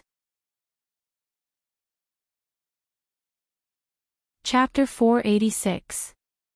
Baldy's face was full of vigilance. He put his bald head in front of Fong Yan and said to Su Chi in an angry voice, "Miss, if you have something to say, just come at me. Let go of Mr. Fong. Mr. Fong is very busy." Baldy was very angry. Baldy was very desperate. Was this society sick? How could little girls nowadays be so active? The social atmosphere was so good in the past. He had been sitting in front of the security booth for more than 10 years, and he had never experienced such an embarrassing thing. It was peaceful and steady, and he had never encountered such embarrassment and danger. Besides, with Baldy's keen eyes and extremely smart brain, how could he not know what the little devil in front of him was thinking? She wanted to hook up with Fong Yan. This was absolutely not allowed. Fong Yan was Principal Lu's Fong Yan was his brother, and he was Principal Lu's man. Therefore, he was the brother of Principal Lu's man. As long as Fong Yan was there, he could be the head of security until he retired. If Fong Yan was seduced by some little goblin inside or outside the school, Principal Lu would be angry. Wouldn't he be the head of security on his head in minutes? Who asked him to be Fong Yan's brother? No, he absolutely couldn't let them get away with it. He couldn't even think about it, and he couldn't even try. Baldy had already decided, for the sake of his official hat, he was even willing to bear the humiliation and sacrifice his clean body. It was really hard to be a man these days. Baldy was very sad and angry, but his attitude was very firm. Unfortunately, there was no place for him to use his hot-bloodedness. Because Su Chi didn't look at him at all. From the beginning to the end, her eyes were fixed on Fong Yan's face that was too calm. I really want to know what you have experienced, Su Chi said with a smile. A normal man, when a little girl takes the initiative to pursue him, and it's a girl who is not too ugly, won't he more or less be secretly happy or moved? Why don't you have any strange emotions? Sitting there, he looked like a monk with 6 pure and unmoved hearts. Fong Yan looked at Su Chi with a warm smile on his lips and said, "What you did, someone else has done it before, and she was braver than you." That day, the wind was gentle and the sun was bright. She wore a white shirt and a blue skirt. Her eyes were soft, but there was also a sense of ambition in them. She stood on the podium and said in a clear voice in front of the whole class, "I want to be closer to you and see you more clearly." That day, it was drizzling and the ancient alley was quiet and secluded. She was wearing a white cheongsam with floral patterns and holding an oil paper umbrella as she walked over. Her red high heels knocked on the stone pavement and also knocked on the man's heart. Over and over again until he was exhausted. She fell into Fong Yan's arms and said, "I'm not a prop, I'm the female lead." The 10 feet abyss was attacked, and they were kidnapped. Their lives were in danger. When he was fighting with someone, a bullet was shot at the back of his heart. She used her thin and weak body to pounce on him. Her white shirt was stained with blood, but she smiled sweetly and said, "I'm not as good as her, so I can only help you block the knife." The ingenious maintenance at the airport, the patient waiting in the wind and snow, the dozens of miles of walking in Yanjing City at night, the bowl of lamb stew noodles, and the parting words, "I wanted to repay you before, but now I want to protect you." That kind of deep love that moved the heaven and earth, that kind of selfless sacrifice that penetrated deep into the bones, day after day, year after year, when did it ever stop? A smile that shocked the immortals, as ethereal as a god. Looking back once, can make a person immersed in it for a lifetime. Su Chi's appearance had no meaning to Fong Yan. If he had to find a meaning, it would be that he missed Qin Tian very much. The person who hid his figure behind the scenes, but became the biggest support that supported Chao Yan and himself. Fong Yan was not a fool, nor was he an idiot. If it wasn't for the Qin family's support, how could the Jiang family still be helpless against him? If it wasn't for the close relationship between him and Qin Tian, they could have used an even more extreme method to solve this transaction. Qin Tian. Qin Tian. No one was Qin Tian, only Qin Tian was Qin Tian. "I don't have time." Fong Yan directly refused. These students were too dangerous, he didn't want to have too much interaction with them. "I knew you would say that." Su Chi didn't care at all. She took out an envelope from her bag and said, "Jiang Qin and Yuan Lin's treading on snow and searching for plum classical music concert. I'm sure you wouldn't want to miss it, right?" Fong Yan was stunned. Jiang Qin and Yuan Lin's concert. Those two girls came back to watching. What? Baldy's eyes widened, and he said excitedly, "You mean the Arasima group? Jiang Qin and Yuan Lin. They're going to hold a concert and watching." How come I didn't know about this? Oh my god, they're famous stars from our watching, I really like them. Oh right, miss, is that their concert ticket in your hand? Seeing Fang Yan's slightly surprised expression, Suchi thought Fang Yan was moved. She knew that going too far was as bad as not going far enough, so she wouldn't force him. Instead, she put the envelope on the table in front of Fang Yan, and said with a smile, "This is a good location, let's go enjoy this musical feast together." Suchi waved her hand, and said, "Goodbye, Mr. Fang." Then, she turned and walked towards the direction of the classroom. She walked slowly, and didn't care when the bell rang for a long time. When Suchi was far away, Baldy's face was full of excitement, and his eyes were shining as he looked at Fang Yan, and said, Mr. Fang, I know you have something to do tonight, and someone needs to take care of Principal Lu. How about? Fang Yan looked at Baldy, and said, "Take it." "Thank you, Mr. Fang." Baldy grabbed the concert ticket, and shouted excitedly, that's great, I love Arasima so much. Those two beautiful girls, sitting there in ancient clothes, they make me forget all my worries, they're my idols. What do you think I should wear to meet them tonight? I did buy a suit during Chinese New Year, but the color is too dark, it makes me look too old. Fang Yan originally wanted to take Baldy to see the two little girls, Jiang Qin and Yuan Lin, but after seeing Baldy's performance, he gave up this irrational idea. This guy was really embarrassing. After Fang Yixing died in battle, Xia Xia took Jiang Qin and Yuan Lin to visit him at Swallow Dock. The two little girls accompanied Fang Yan at Swallow Dock for a long time, and they never left Fang Yan's mother, Lu Wan. Because the last time they came, Lu Wan also liked them the most, and treated them as her own daughters.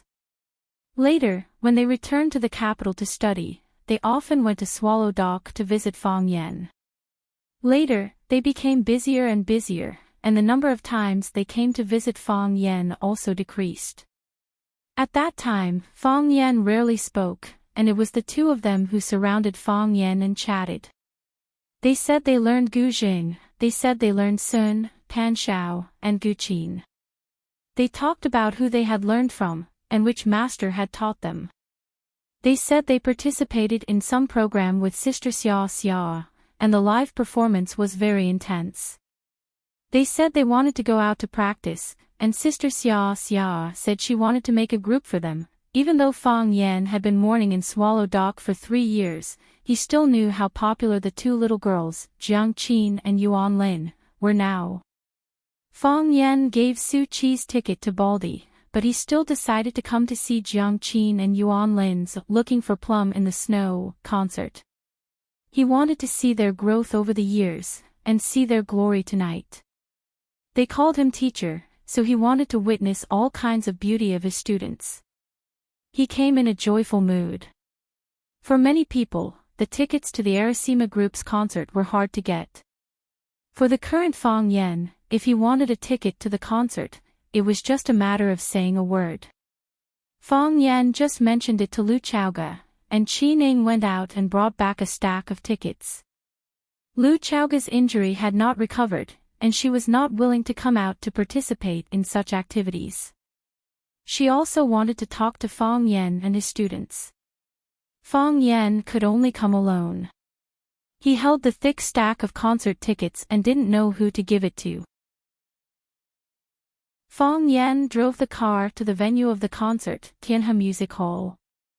As the car approached Tianhe City, he saw a large number of fans in Hanfu or Cheongsam rushing towards the direction of the music hall. Most of them were very young, and their faces were full of excitement and joy. Fang Yan had just seen such an expression on Baldy's face. Some people said that classical music was too niche. Except for a small number of fans, it was difficult to walk into the ordinary people, and it was difficult to walk into the hearts of young people. But now Fang Yan understood that it was not that classical music was too niche, but that it had not encountered really good music. It was not difficult to walk into the hearts of young people, but you had to find a way to make young people like you and accept you. Fang Yan saw the success of Jiang Qin and Yuan Lin from the eyes of those young people, and saw the success of classical music. He also saw the success of Summer. That superstar-like figure, when she stood at the peak of Hua Xiao's music, still shouldered a more important responsibility and mission. She wanted to lead Hua Xiao classical music to stand at the peak of world music. Such a beautiful thing, such a magical treasure, she should not be annihilated in the long river of history, but should bloom with a more dazzling brilliance. Jiang Qin, I love you Yuan Lin, it's you Arasima, I love you, Arasima, my heart. The fan group held the love banners of the Arasima group and the ancient costumes of Jiang Qin and Yuan Lin, and shouted from time to time. Fang Yan smiled, parked the car in the parking lot, and walked towards the VIP passage of the music hall. At this moment, a beautiful little girl blocked in front of Fang Yan. Chapter 487. The girl looked young, but she had heavy makeup on and was wearing a sexy short skirt that did not match her image at all. The girl stood in front of Fang Yan and asked with a sweet voice, "Uncle, are you also here to see the Arasima concert?" Fang Yan nodded and looked at the girl with a puzzled expression. "Do we know each other?" The girl giggled and extended her hand to Fang Yan. "We didn't know each other before, but can't we get to know each other now? My name is Lu Yi. How should I address uncle?" Fang Yan was sure he didn't know this girl, so he didn't shake hands with her. He looked at the girl and asked, "What's the matter?" The girl's expression suddenly became resentful. She stomped her feet and said, "Uncle, why are you so annoying? I just want to get to know you. I've already extended my hand, but you don't even shake hands with me. I asked for your name, but you don't say it. Are you a gentleman? You don't know how to be kind to the fairer sex." Fang Yan looked at the girl and went around her to check the tickets. "This person is sick." "Hey, uncle." Louis once again blocked in front of Fang Yan with a very professional smile on her face. "Uncle, I saw you came to see the Arasima concert alone. Don't you think it's boring without a female companion? I'll go in with you, okay?" Fang Yan looked at the girl and shook his head. "Thank you. I'm fine by myself." "Uncle," the girl shouted coquettishly. Seeing that Fang Yan wanted to leave, she grabbed Fang Yan's arm and said, "Can you take me in? I also want to see the Arasima concert. Let's go watch the concert first, then go out for supper, okay?" Fang Yan thought for a bit and stopped to look at the girl in front of him. "Which school are you from?" Fang Yan asked. Lu Yi's eyes looked away in panic and said, "Uncle, why are you asking me which school I'm from? Don't you like students? Don't all the uncles nowadays like to date students? I'm asking you which school are you from?" Fang Yan raised his voice and said with a stern expression. Lu Yi's body trembled. She didn't dare to refuse Fang Yan's question. She said softly, "I'm from the Huaqing Music Academy. Because I like the classical music of the Arasima so much, I wanted to follow you in to have a look. If the one you met today wasn't me, but any other man, you would have begged to go in with them, wouldn't you?" Fang Yan asked coldly. "That's not it," Lu Yi explained in a low voice. "I've been standing here for a long time. Those who can enter the VIP passage are all wealthy people. In their eyes, a ticket isn't worth much. I'm not the kind of man who would beg for a ticket. I'm looking for a man who is pleasing to the eye and comes alone. Such a man generally won't reject a female companion, and then go for supper." Fang Yan looked at the girl's thick eyeshadow and asked aloud. With a shy expression, Louis said, "Uncle, don't misunderstand. I only said to go for supper, I don't mean anything else. If you don't mean anything else, then do the men around you also don't?" Fang Yan asked in return. "I think it's okay. Rich people still have manners. Fong Yan sneered and said, "That's because you haven't seen rich people without manners. It doesn't feel good to be interrogated like this, right?" Fong Yan asked aloud. "Yes," Louis said in a low voice. You didn't expect to meet a man like me." They would either agree or directly refuse, because you're trading yourself as a commodity. Who would talk nicely to a commodity? Who would pay any attention to a commodity?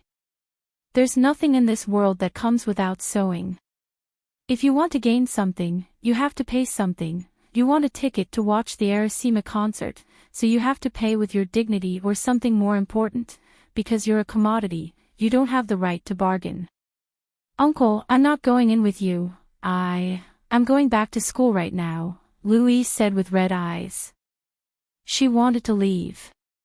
Fong Yan's words were so harsh that she felt like they were piercing her heart.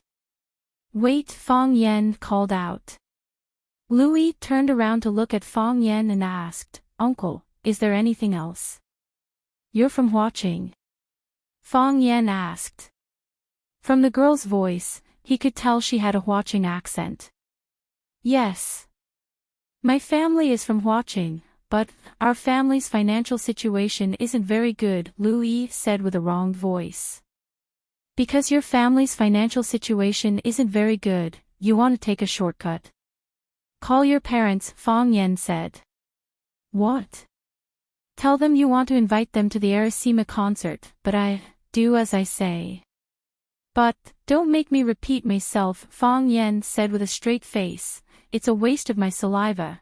They'll think I'm trying to convince them." Louis didn't ask anymore, took out her phone from her pocket and dialed her mother's number. After Louis hung up, Fong Yan took out 3 extra tickets from his pocket and gave them to her, saying, "If you don't know how to love yourself, you'll never have self-respect. Accompany your parents to a concert, look at their faces, think about what they've done for you." Saying so, Fong Yan turned around and walked towards the VIP ticket counter. "Uncle, your name." Fong Yan waved his hand and quickly disappeared from Lu Yi's sight. When Lu Yi's parents arrived, they saw their daughter sitting on the steps of the concert hall in a daze. Their clothes were simple, their faces were deeply wrinkled. Just like countless ordinary parents of ordinary children. This was what real life was like. Lu Yi's mother pulled her daughter up from the ground, patted the dust off her dress and said, "Silly girl, why are you sitting on the ground? It's cold on the ground, it's not good for a girl's body, what if you freeze?"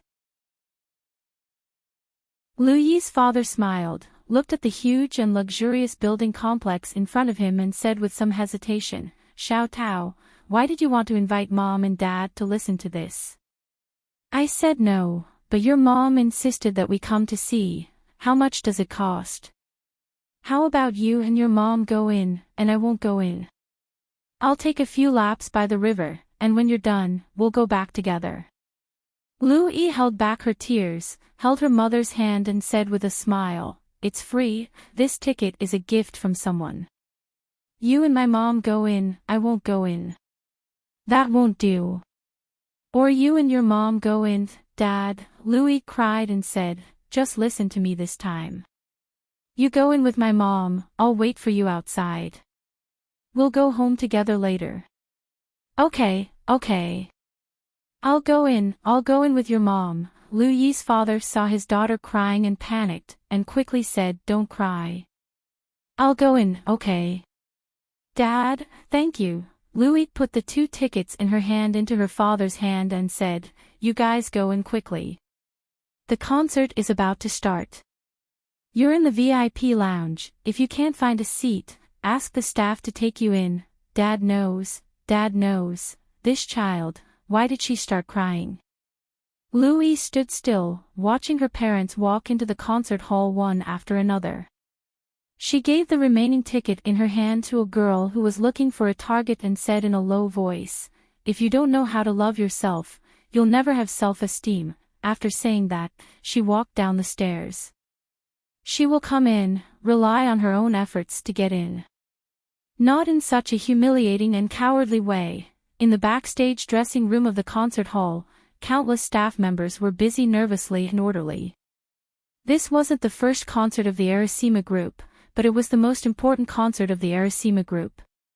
Because Heartwarming was the hometown of the two members of the Arasima group, their advertising slogan was also, Homecoming Journey. The girls who had been popular for the past 2 years were going to show their talent in front of their parents, their neighbors, their teachers, and their friends, and accept their judgment. The significance of this event was extraordinary. If the media in Heartwarming were to scold or criticize after the performance, what would happen to Enchanting and Lin? How would they, the team members, deal with this? Therefore, everyone was very serious, striving to make every detail perfect. The most relaxed should be the two people involved, Enchanting and Lin. They were sitting in front of the dressing table, doing their hair. Lin, our uncle and auntie here today? Enchanting, who was happily eating a box of strawberries, asked. They're here. Lin answered without looking up. I've already reserved the best seats for them. How could they not come when their precious daughter is playing in front of their house? Not only did they come, but they also paid for the tickets out of their own pockets. They even invited our family's aunts and relatives who couldn't be further away. Now do you understand why our Heartwarming's tickets sell out so quickly? Because our old man booked the whole place. I don't believe it. Enchanting said with a smile, our other tickets are also selling very well. Did your family book the whole place at that time? But my parents are here today, and they invited a lot of relatives to come and support. They've probably met and chatted by now. I really want to go and chat with them.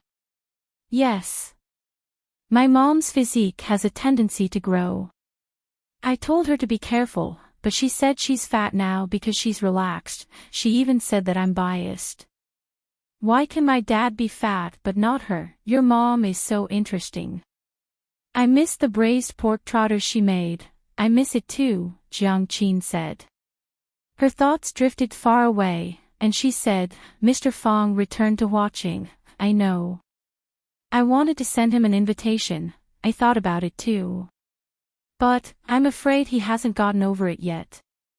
Why should I make things difficult for him? He's been through too much these years. We met Sister Xia Tian because of Mr. Fong, and it's because of Mr. Fong that we embarked on this path, Lin said with a sigh. Her gaze finally shifted away from the mobile game. If only Mr. Fong could come to our concert, that would be great. Yes. The strawberry in Enchanting's mouth suddenly became tasteless. She threw the strawberry box on the dressing table with some annoyance and said, if only Mr. Fong came to our concert, that would be great. I really hope Mr. Fong could come. Chapter 488. Fong Yan's seat was on the second floor of the music hall, which was a small, independent box. These private rooms were specially prepared for celebrities, and dignitaries who did not want to be seen by the outside world. The reservation fee for each private room was very expensive. The box was separated by walls on both sides, and the outer layer was guarded by a wooden door. Only the direction facing the stage was empty. You could sit in the seats and enjoy the show, or stand up and lean on the railing to enjoy the performance at a closer distance. If you were well prepared in advance, you could even open a bottle of red wine or brandy and savor it with your family and friends. There were other boxes on both sides of the box, but no one needed to greet each other. Fong Yan looked at the seat. This was a small room for 4 people, and he might meet Lu Yi and her parents later. The concert hadn't started yet, but the audience was already full. The sound of mountains and seas could be heard from time to time, and the names of Enchanting, Lin, and Arasima resounded in his ears. It seemed that these 2 little girls were really prosperous, and their careers were developing very fast. Fong Yan sat alone for a while, and a pair of old people with vicissitudes of life walked in timidly. They saw that there were already people in the box, so they stood at the door and didn't dare to come in. But they knew that this was their seat, and they didn't want to leave. For a moment, they didn't know what to do. Fang Yan grinned and took the initiative to greet them and said, "Are you Lu Yi's parents?" "Yes. We are," Lu Yi's father said. On such an occasion, although he was also very nervous, it was still necessary to stand up and greet them. "Your seat is here. Come in," Fang Yan said with a smile. Lu Yi's parents came in and sat on the two sofas farthest from Fang Yan. Although they couldn't be too far from Fang Yan. In their hearts, those who could watch the performance in such a place must be famous people. They had no experience in dealing with such people, and they didn't know what to say. However, it was also rude not to say anything. Lu Yi's father looked at Fang Yan and said, "Sir, did you give Lu Yi the concert tickets?" Fang Yan nodded and said, "Yes." "You are." Lu Yi's parents looked at each other and began to guess Fang Yan's identity. For all the parents in the world, any strange man around their daughter was dangerous. "I am Lu Yi's teacher," Fang Yan said with a smile. He was indeed Lu Yi's teacher.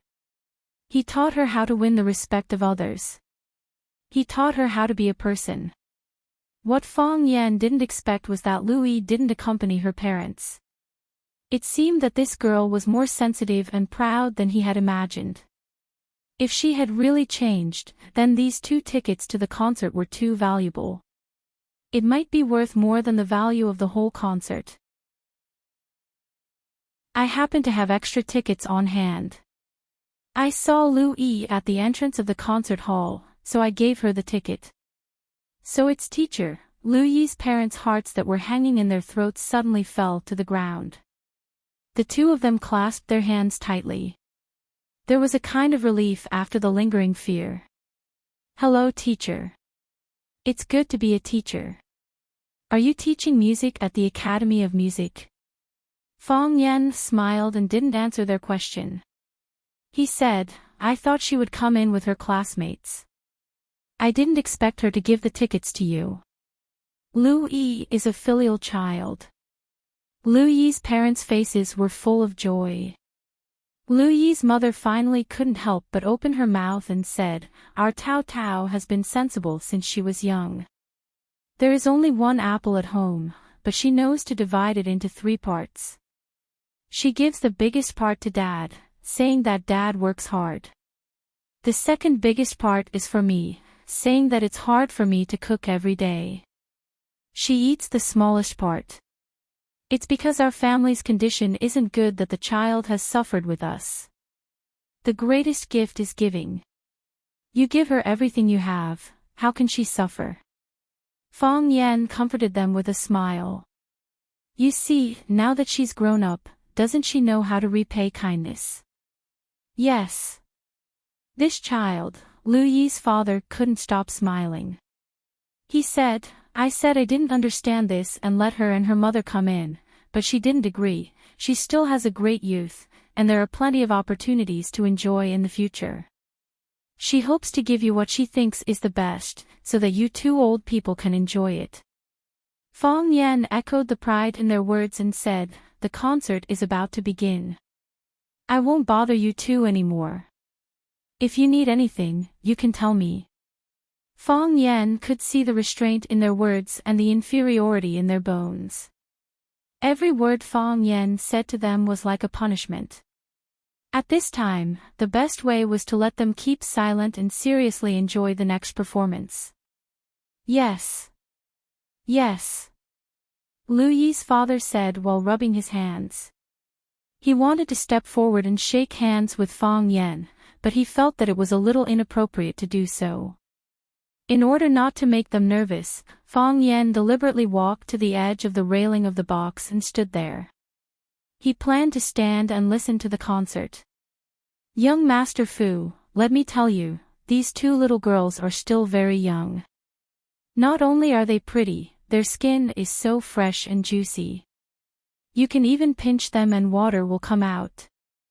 Aren't you tired of playing with that little girl from before? Do you want to change the goods? I know you like this kind of girl. A frivolous and greasy man's voice came from the railing of the box next door. What? Liang Dachang, what kind of unorthodox methods do you have? A gloomy voice said jokingly. Hey, as long as young Master Fu agrees, I'll settle these two girls for you tonight. What? Which star comes to our watching to visit? Won't they give us a taste of sweetness? Didn't they say that these two girls have a strong background? They've been in the industry for several years, and no one dares to have any ideas about them.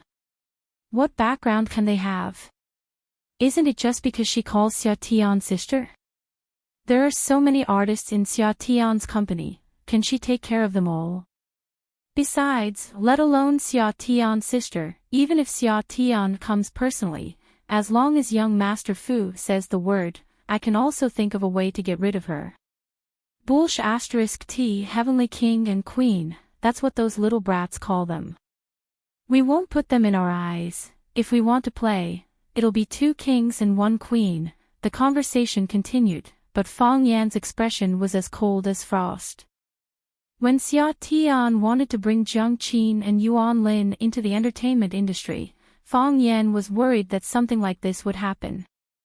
But Jiang Qin and Yuan Lin both liked it, and the fact that they wanted to promote classical music was indeed praiseworthy. After vaguely knowing some of Xia Tian's background, he thought that there wouldn't be any blind guy in Hua Xia who would have ideas about Xia Tian or Xia Tian's disciple. Therefore, Fang Yan finally relented and helped Xia Tian convince Jiang Qin and Yuan Lin's family. From the conversation between Liang Dachang and young Master Fu, Fang Yan also heard that Jiang Qin and Yuan Lin had been having a smooth life these years. With Xia Tian's protection, no one dared to touch them. However, they weren't afraid of those with a high level, but they were afraid of those with a low vision. Those who knew Xia Tian's identity wouldn't touch Jiang Qin and Yuan Lin, but people like Liang Dachang and young Master Fu who didn't know Xia Tian's background were likely to use dangerous methods to force the 2 girls to submit. Fang Yan was about to make a move when suddenly there was an earth-shattering uproar below the stage. Jiang Qin, I love you, Yuan Lin, fate comes to you, Arasima, the stage, which was pitch black just a moment ago, was suddenly lit up. The concert had officially begun. The place where the stage was originally located had become a fairyland filled with wind and snow. It wasn't the background of an electronic screen, but a real man-made scenery. Snowflakes danced in the sky, and winter-sweet flowers bloomed. There was a bamboo pavilion in the middle of the plum blossoms, and 2 girls in white and cyan palace dresses were laughing and playing in the pavilion. From time to time, there would be laughter that sounded like silver bells, and people couldn't help but curl up the corners of their lips. The scenery was fairyland, and the people were immortals. The immortals and fairyland complemented each other. The performance hadn't even started, but the visual effect presented by the Arasima team was already refreshing. I'm not playing anymore, I'm bored to death. The cyan fairy sat on the stone chair in the bamboo pavilion, threw the red embroidered ball in her hand into the snow, and said in a tired voice. The voice spread through the speakers, and Fang Yan could tell that it was Yuan Lin's voice. Sister, let's make a song. The white fairy walked to the opposite side of the cyan fairy and said softly. This was Jiang Qin's voice. Make a song. What song? The cyan fairy was very tempted by her big sister's suggestion and asked with a smile. The white fairy pointed at the scenery around them and said, We're here to admire the snow and flowers, so this song naturally has to be related to the white snow and the plum blossoms. How about we call this song, Looking for Plum Blossoms in the Snow? Sure. Then let's play out what we're feeling right now, and call the song, Looking for Plum Blossoms in the Snow. Wonderful. And so, the Cyan Fairy took out a long flute from her waist, put it to her lips, and began to play it. The sound of the flute was ethereal and intoxicating. The White Fairy sat on the stone chair, reaching out her slender hand to play with a phoenix tail guzheng on the table. The sound was clear, like a mountain spring. The sound of the guzheng was very pleasing to the ear. And the best part was the combination of the flute and the guzheng. One was long and distant, the other lively and powerful. Two different instruments, two different girls, the combination was enough to make people go crazy. Fang Yan gripped the railing tightly, and looked at the two girls who were performing seriously in the snow and plum blossoms forest with a face full of joy. These were his students, and he was very proud of their achievements today. Just like Lu Yi's parents, because their daughter gave the biggest piece of an apple to her parents, they had always remembered it for more than 10 years. He wanted to tell everyone in the world that they were his students. Young Master Fu, look, do you feel anything? Do you feel anything? I'll book them, and let them wear this palace dress when we're working. Chapter 489. Su Qi's private room was on the 3rd floor, directly facing the center of the stage. Sitting in this position, she could look down at the performance on the stage, belonging to the VIP of the VIPs. It was also the most expensive and prestigious position in the entire music hall. It was said that these seats were given to some very important people at the beginning. When Fang Yan asked for a ticket, even with Lu Chaoga's connections in Huaqing, he could only get a VIP room on the 2nd floor. Su Qi's private room was also for 4 people, but she was the only one who came to watch the concert.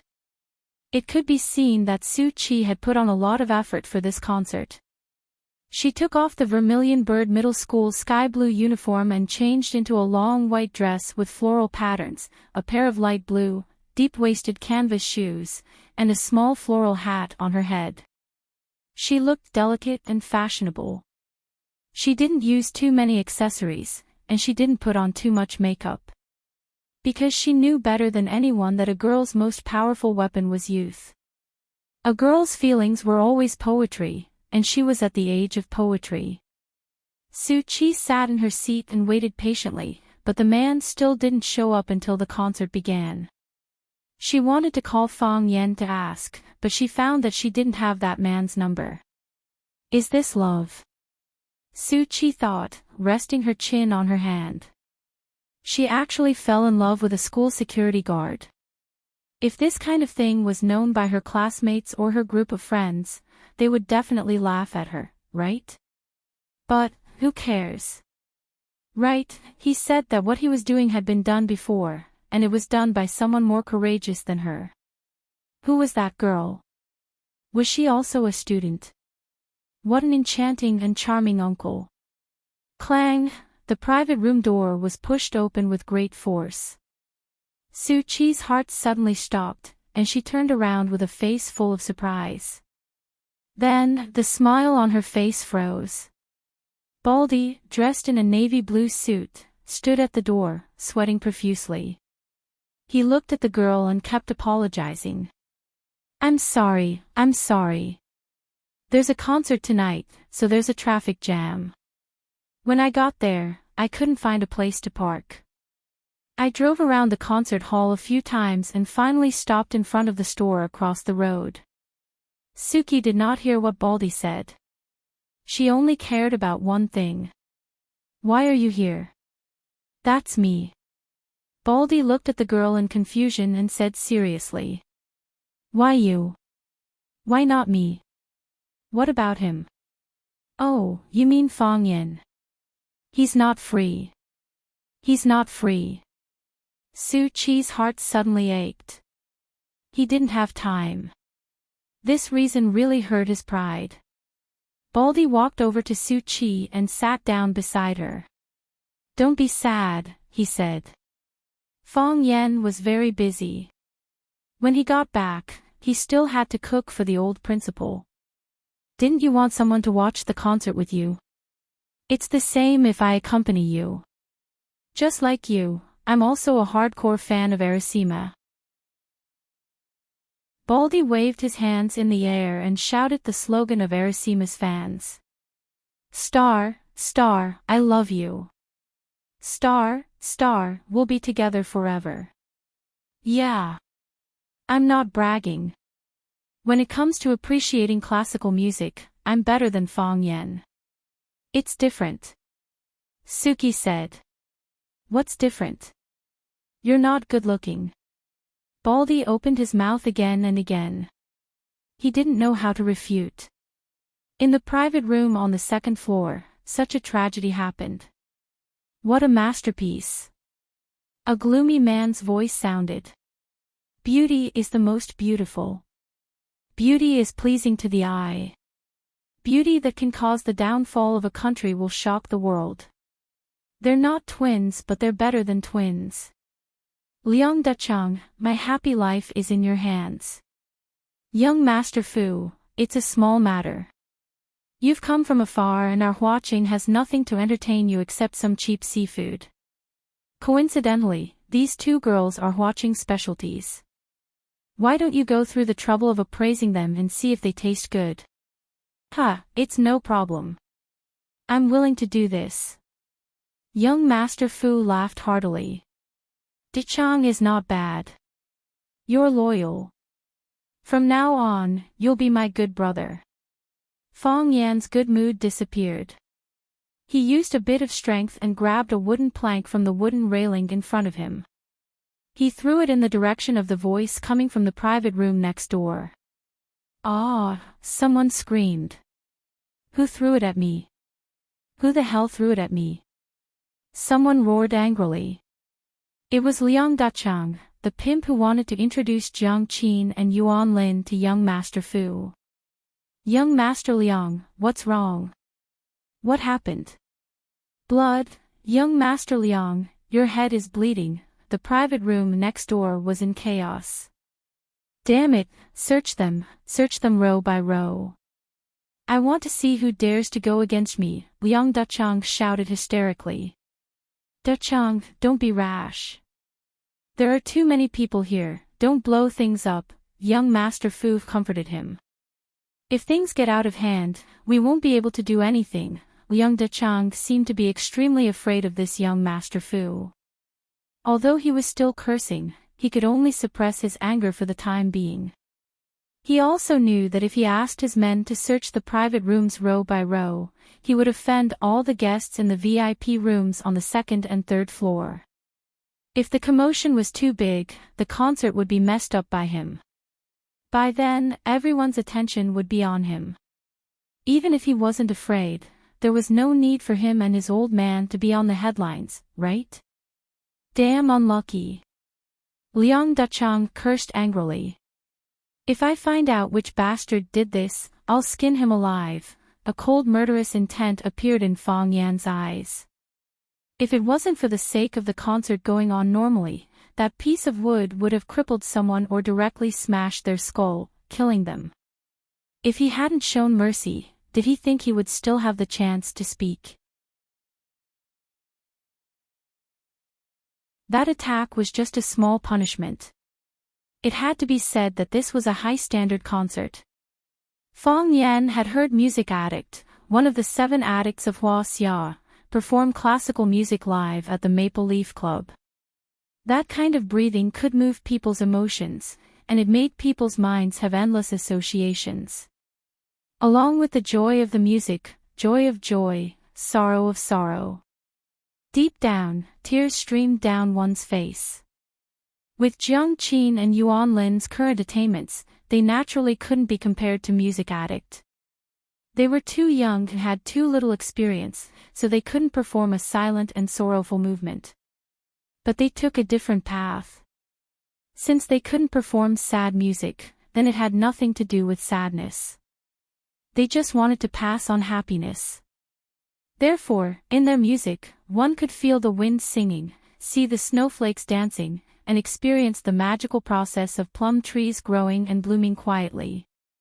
They were 2 fairies who descended from heaven, chasing and playing in the snowflakes, happy and carefree.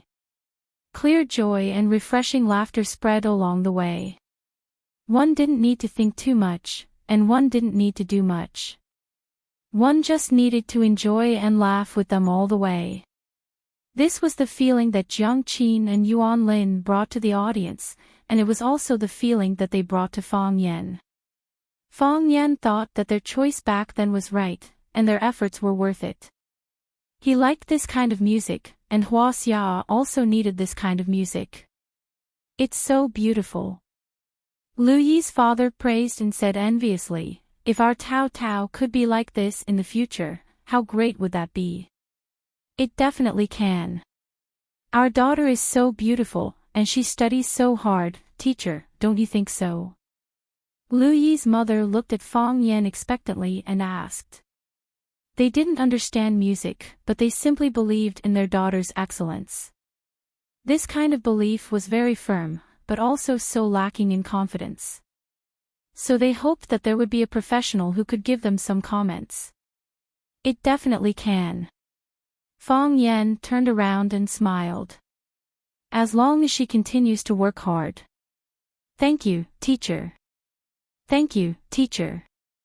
After Lu Yi's parents heard this simple and even exaggerated comment from Fang Yan, their faces flushed with excitement and they kept saying thank you. Jiang Qin and Yuan Lin performed Treading on the Snow to Find Plum Blossoms, 3 Lives, 3 Worlds, Greeting the Lord, and also sang several ancient songs on the stage. One of the songs was called Swallow Dock. The green bricks and gray tiles were their deepest concern. The affectionate and moving melody, the familiar and touching lyrics, made Fang Yan unable to extricate himself. This song was written and composed by Jiang Qin and Yuan Lin. Before they sang, they said that they wanted to give this song to their teacher, their best friend, a very special person to them.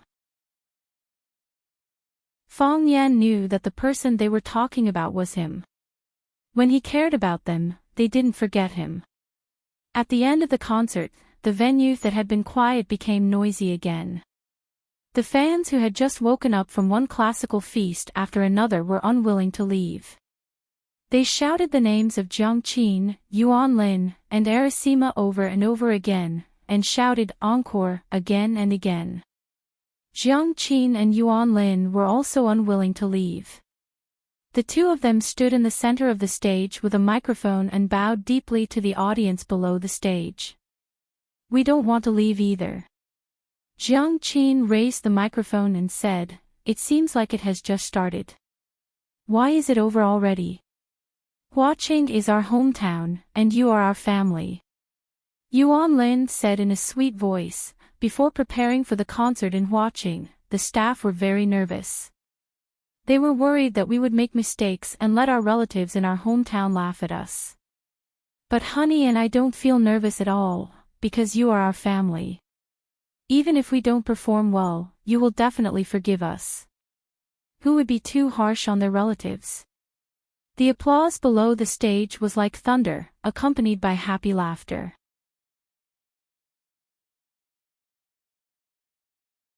Chapter 490.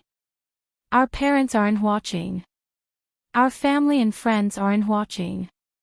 We were born in Huacheng, grew up in Huacheng, and went to primary and secondary school in Huacheng. We met a very important man in our lives in Huacheng. Jiang Qin said sadly. There was a moment of silence, and then there was a tsunami of exclamations. Sweetheart, who is that man? Who is that man? Sweetheart, are you guys in love? Please don't, goddess, you've broken my heart. Who is that man? Wang Ku, the manager of Arasima backstage, was really anxious. He grabbed the shoulders of the staff next to him and shouted, what are they talking about? What are they talking about? Ask her to stop. No one asked Jiang Qin and Yuan Lin to stop, because Xia said that they were completely free on the stage. When they stood on the stage was theirs. Yuan Lin looked at Jiang Qin with a surprised expression. She didn't expect Jiang Qin to say that at this time. Jiang Qin's voice was a little sad. He said, I don't mean to say it on purpose. It's just that when I return to this city, I can't help but smell his scent. You must not know that the reason why Yuan Lin and I took this path, the reason why we were able to stand on the stage of classical music, and the reason why we worked hard for such a goal, is also greatly related to him. I don't know if he came to our concert. Maybe he didn't. But I know he isn't watching, so I feel very at ease. The fans below the stage were even more crazy. They kept shouting Jiang Qin's name and asked Jiang Qin who the man was. He is my teacher. Jiang Qin said with a sly smile. A teacher who influenced my life. Near the front of the stage, Sister Li looked at her daughter's expression and sighed deeply. Jiang Dehai held his wife's chubby hand and said, the child has grown up and has her own ideas. Let her be. I know, Sister Li said with some annoyance, I'm not against Qin Qin and Fang Yan being together. Honey was now an adult, and she had the right to choose her own life. What I'm worried about is, where is Fang Yan now? I haven't seen him for a few years. I called my daughter to ask, but she didn't say anything. I don't know what happened. Fang Yan is a good kid. Jiang Dehai looked at Sister Li with a puzzled expression and said, didn't you dislike Fang Yan before?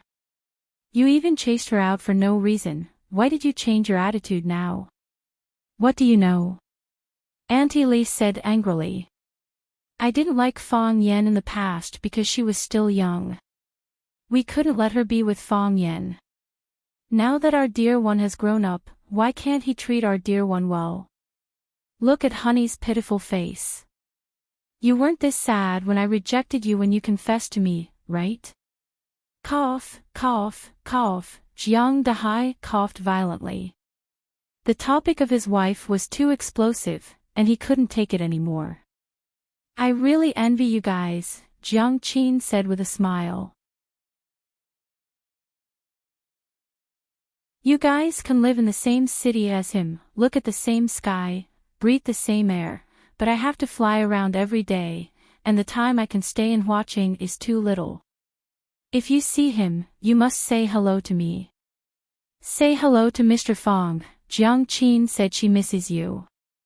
Jiang Qin and Yuan Lin bowed to the audience below the stage again, and they left amidst the reluctance and shouts of the audience below the stage. Fang Yan didn't expect that there would be such a scene at the end of the concert.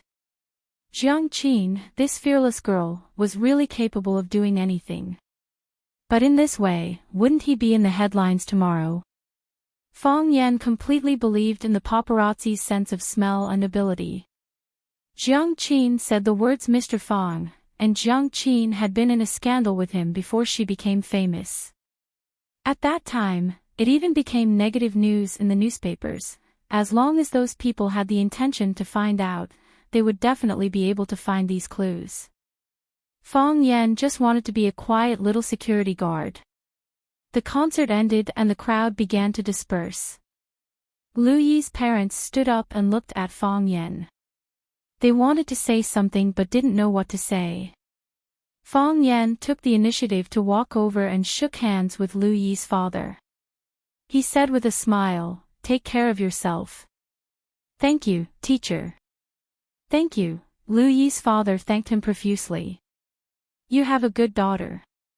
Fang Yan said with a smile, turned around and walked out of the private room. He went to the private room next door, ready to talk to Liang Dachang and young Master Fu about professional issues such as the sense of music and the multiple forms of expression of classical music, but found that there was no one inside. They left early. Fang Yan's eyes turned cold and he quickly walked downstairs. Jiang Qin and Yuan Lin retreated backstage. Yuan Lin took Jiang Qin's hand and said, "Sweetheart, why did you say it in front of so many people?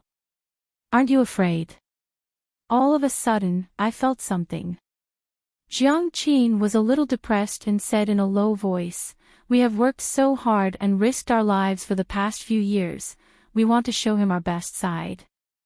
We want him to know our talent and let him recognize our excellence.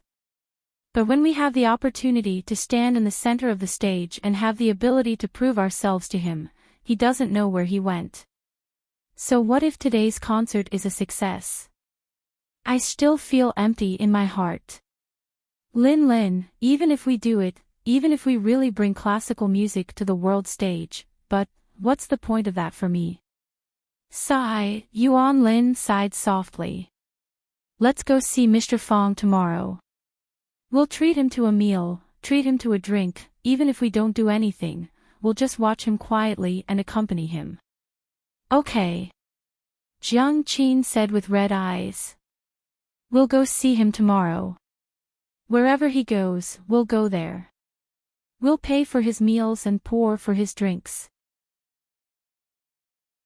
He doesn't say anything and does nothing. We'll just sit beside him and say nothing and do nothing. Just like when we were in Swallow Dock. The two girls made such an agreement, and their moods became cheerful again. Wang Ku walked over and hugged the two girls of Arasima warmly. She said with a smile, "Sweetheart, Lin, congratulations. Today's performance was amazing. The whole Huaqing will be proud of you, thank you." Yuan Lin said with a smile. If only there wasn't a last performance. Wang Ku said. This was a subtle reminder and a warning. Jiang Qin said softly, "Sister Wang, I'm sorry for making things difficult for you. Haha, it's okay."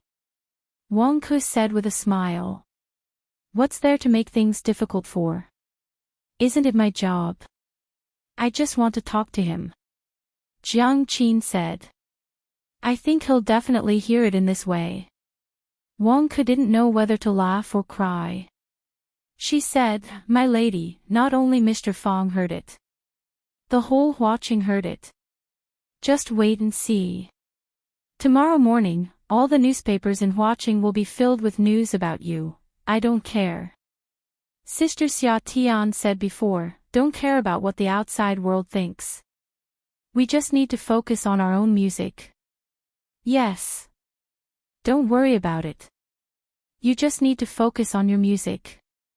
Don't you have Sister Wang to do the rest? If Sister Wang can't do it well, there's still President Xia, right? Am I right? At this moment, a group of people walked toward the dressing room backstage. The security guards went forward to stop them. The leader, a man with a buzz cut, slapped them in the face and scolded, "Are you blind? Even I can't go in." The security guard was slapped in the face. When he was about to fight back, the two bodyguards in black behind the man with the brush cut rushed over. One on the left and the other on the right, they rushed into the crowd and knocked down the security guards who were in charge of guarding the place. Clang! The man with a buzz cut pushed open the door of the dressing room and saw Jiang Qin and Yuan Lin chatting inside. He couldn't help but be amused. He turned around and said to the man with glasses behind him, "Young Master Fu, it seems that you have good luck with women today. I was worried that they would run away. If that was the case, it would take some time. Now they are still here. Shall we talk to them now?" Fu Lei adjusted the glasses on the bridge of his nose and said with a smile, "Be polite." "Hey, got it," Liang Dechang said with a smile. He walked up to Wang Ku, took out a business card from his pocket and handed it over. He said, "I'm Liang Dechang, the chairman of the Dechang Group. You can easily find out what I do as long as you go out and ask around." Wang Ku usually had Xia Tian's support, so she really didn't take Liang Dechang seriously.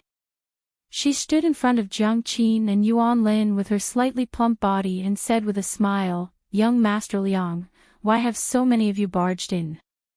What business do you have?" Liang Dechang pointed at Jiang Qin and Yuan Lin and asked, "Are you their agent?"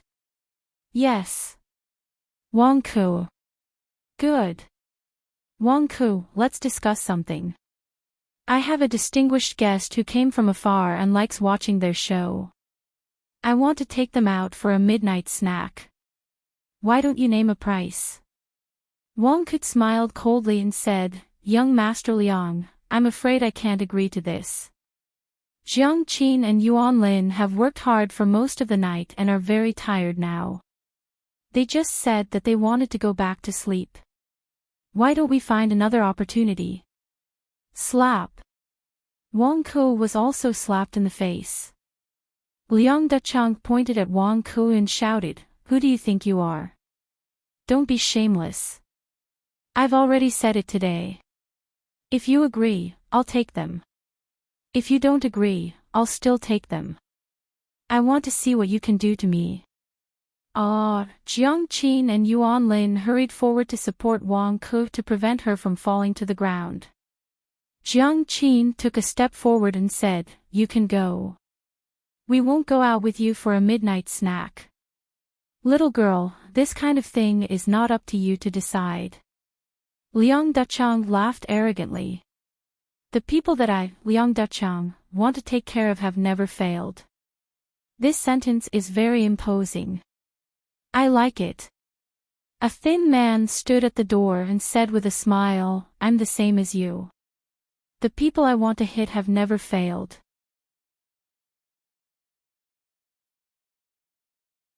Chapter 491.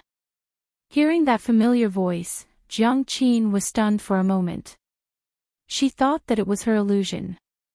Just like the countless previous experiences, she would hear Fang Yan's voice when she was in danger, she would hear Fang Yan's voice when she was tired from playing the piano, she would hear Fang Yan's voice when she was shopping alone while drinking tea, and she would hear Fang Yan's voice when she woke up from her dreams. Could it be the same as those mistakes? Another beautiful illusion. Jiang Qin and Yuan Lin looked over with a puzzled expression. When they found that the thin man standing at the door was indeed the Fang Yan that they were thinking about, their faces immediately bloomed with a moving smile. Mr. Fang came, Mr. Fang really came. Mr. Fang came to enjoy their concert. Mr. Fang listened to their singing and watched their performance. Mr. Fang knew about Jiang Qin's confession on stage and the deep-rooted longing. Mr. Fang, Jiang Qin was shy and happy at the same time. Her eyes were red as she shouted Fang Yan's name. "Mr. Fang, you're here." Yuan Lin cried in surprise. "Why didn't you tell us? We were worried that you didn't have time." "Mr. Fang." Fang Yan. Wang Ke looked at Fang Yan seriously. He was a handsome man. However, good-looking men were a dime a dozen in the entertainment industry, so it was not unusual. However, Wang Ke did not dare to neglect this young man. He was not only the man that the two little devils, Jiang Qin and Yuan Lin, kept talking about, but also Miss Xia Tian's close friend. It was said that Miss Xia Tian would take the initiative to visit their home every year during the spring festival. Just based on the last point, she had to give him enough respect and enthusiasm.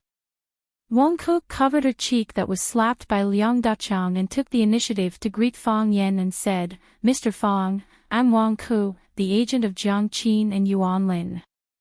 These people suddenly broke in and said they wanted to take Jiang Qin and Yuan Lin to eat supper. I refused their rude request, but they still hit me. "Hello, Miss Wang." Fang Yan greeted Wang Ke and said, "Don't worry, they can't take anyone away. They can't leave." Perhaps it was because Fang Yan's words were too arrogant, or maybe it was because Fang Yan's expression was too serious when he said it. Liang Dachang and his companions laughed. "Young Master Liang, did you hear that?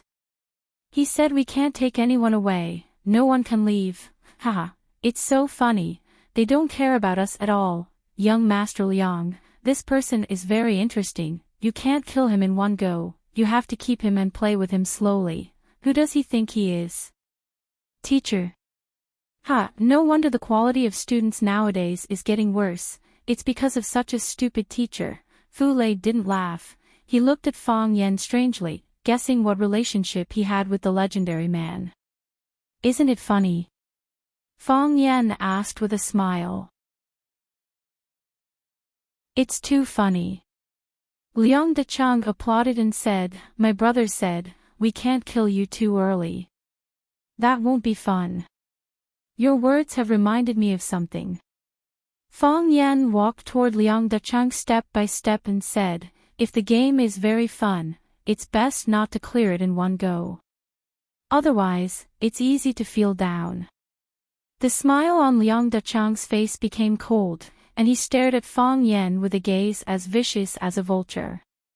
He knew what Fong Yan wanted to do, but he didn't care at all, because what Fong Yan wanted to do was also what he wanted to do. Without saying anything, the two bodyguards behind Liang Dachang surrounded Fong Yan from both sides. They were the ones who made a move against the security guards outside and got rid of all the people who were blocking the way. The man in black on the left didn't say a word and punched at Fong Yan's left temple. The temple was an important point of the human body, but it was also the weak point of the human body. If it was important, it was weak. Fong Yan could sense the strength he used. If this punch was completely hit, it might cause the temple to explode, serious injuries or even death. He wanted to kill Fong Yan, but Fong Yan didn't hold back. Fong Yan also punched. It was a punch later than his punch, and a punch lighter than his punch. It was also a punch that was even more casual than the one he had thrown. However, the punch arrived first. Fong Yan punched out and his fist fiercely hit the bridge of the black-clothed man's nose. Crack, the man in black's nose broke, and the bones in his face caved in. His body flew out, and blood sprayed in the air like a red fountain. At the same time that the man in black on the left flew out, the man in black on the right kicked at Fong Yan's crotch. This kid was even more vicious. He wanted to destroy the roots of Fong Yan's descendants. Bang! Fong Yan clamped his legs, and the foot that the man in black kicked over was sandwiched between his legs. The man in black exerted all his strength, but the foot didn't move as if it was inlaid. He couldn't move his lower body, and his upper body rushed toward Fong Yan. An uppercut went straight for Fong Yan's eyes. When Fong Yan's eyes hurt, he would naturally let go of his legs. Fong Yan stood where he was without moving. His left hand punched out lightly. Bang! There was a muffled sound. Because one of the man in black's legs was clamped by Fong Yan, his body was fixed in place, and he couldn't fly. His upper body fell backward, and then he was pulled back at an even faster speed. He looked at Fong Yan in horror, and then he opened his mouth and screamed. The man in black's arm made cracking sounds, as if every inch of the bones in his arm was breaking. You have bad breath, Fong Yan said. Paw! Fong Yan punched out, and the man in black finally broke free as he wished. However, his body fell heavily to the ground, and then he couldn't get up again. This was what it truly meant to be unstoppable. This was an instant kill in terms of realm. Fong Yan looked at Liang Dachang, and asked with a smile, the mighty young master Liang only brings these two rookie bodyguards when you go out? They're not rookies, Liang Dachang said through gritted teeth. How could they be rookie bodyguards? One of them was a famous fighter in Huaqing's MMA world, and was only recruited by him after he became famous. The other was a member of Mount Song Shaolin Temple's martial arts team, and used to perform martial arts on stages all over the world. Later, because he couldn't stand poverty, he retired early, and became his loyal confidant. Just now, it was the two of them who took care of those annoying bodyguards. At that time, they were full of power and gave people endless confidence. How could they be defeated so easily now? Fong Yan smiled and said, these bodyguards aren't rookies, looks like your definition of rookies is very special. Fong Yan walked toward Liang Dachang again, and said, do you have any other rookie bodyguards? Or rather, do you have any bodyguards who aren't rookies? If there aren't any, I'm going to beat someone up.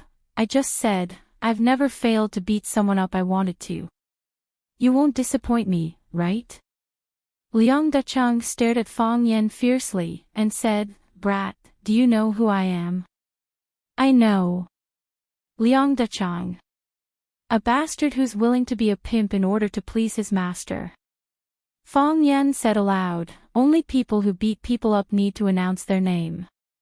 People who get beaten up don't need to let everyone in the world know who they are, right? I don't care who you are, if you dare to touch a hair on me, I promise I'll let your corpse lie on the street, really? So I'm dead for sure.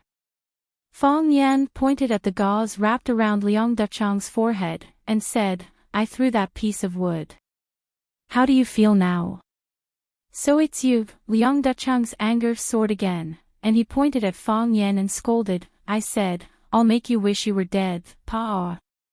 Fong Yan slapped Liang Dachang's face, and asked, is this the feeling of living worse than death that you said? Arasima's concert was over, so Fong Yan didn't have to worry about bringing adverse effects to them. Fong Yan was already furious, and now he witnessed them running to the backstage locker room to snatch people. How could he be merciful? Fong Yan did use a lot of strength in this slap. Liang Dachang only felt a buzzing sound in his ears, and his mouth, nose, and ears were all bleeding, but his mind was blank, and he couldn't hear what Fong Yan said. Mr. Fong, Wang Ke was shocked. Although she had Xia Tian's support, she wasn't afraid of anyone's provocation. She had never hit someone like Fong Yan did. As the saying goes, a powerful dragon can't suppress a local snake. No matter how powerful Xia Tian was in Yanjing City, this was Hua City.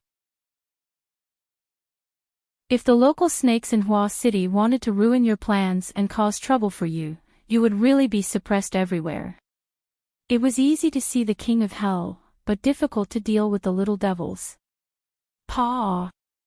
Fong Yan slapped him again, and said, being humiliated by me to the point where you want to die but can't, is this the feeling of living worse than death that you can't forget? Pa! Fong Yan slapped him again, and said, can you still hear me? It's okay if you can't, as long as you know you're still being beaten. When Fong Yan was about to slap him again, Fu Lei finally spoke, and shouted, Mr. Fong, wait a minute, pa. Fong Yan pulled his hand back down in midair, and then looked up at Fu Lei, and asked, what did you just say? Liang Dachang suffered another solid slap, and when he was about to fall to the ground in a daze, he was supported by his friends behind him. Fu Lei was stunned for a while, and said, I said, please wait a minute, Mr. Fong, but it doesn't matter now. Then can I continue? Fong Yan said with a smile. He walked towards Liang Dachang again. He had only just warmed up. How could he finish so quickly?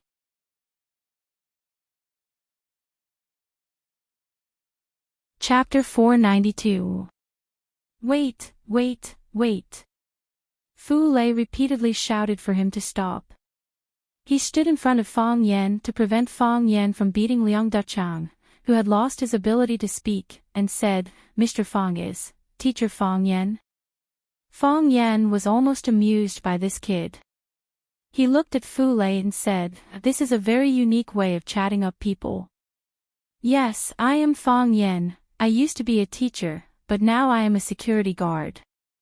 Fu Lei did not laugh, but looked at Fong Yan with a more serious expression and said, Mr. Fong and young Master Jiang are old friends. Young Master Jiang. Are you talking about that idiot Jiang Junling? Fong Yan asked with a sneer. He didn't like people saying that he and Jiang Junling were old friends. It made it seem like he had absorbed a lot of light just by being with him. As soon as this remark came out, countless people present gasped.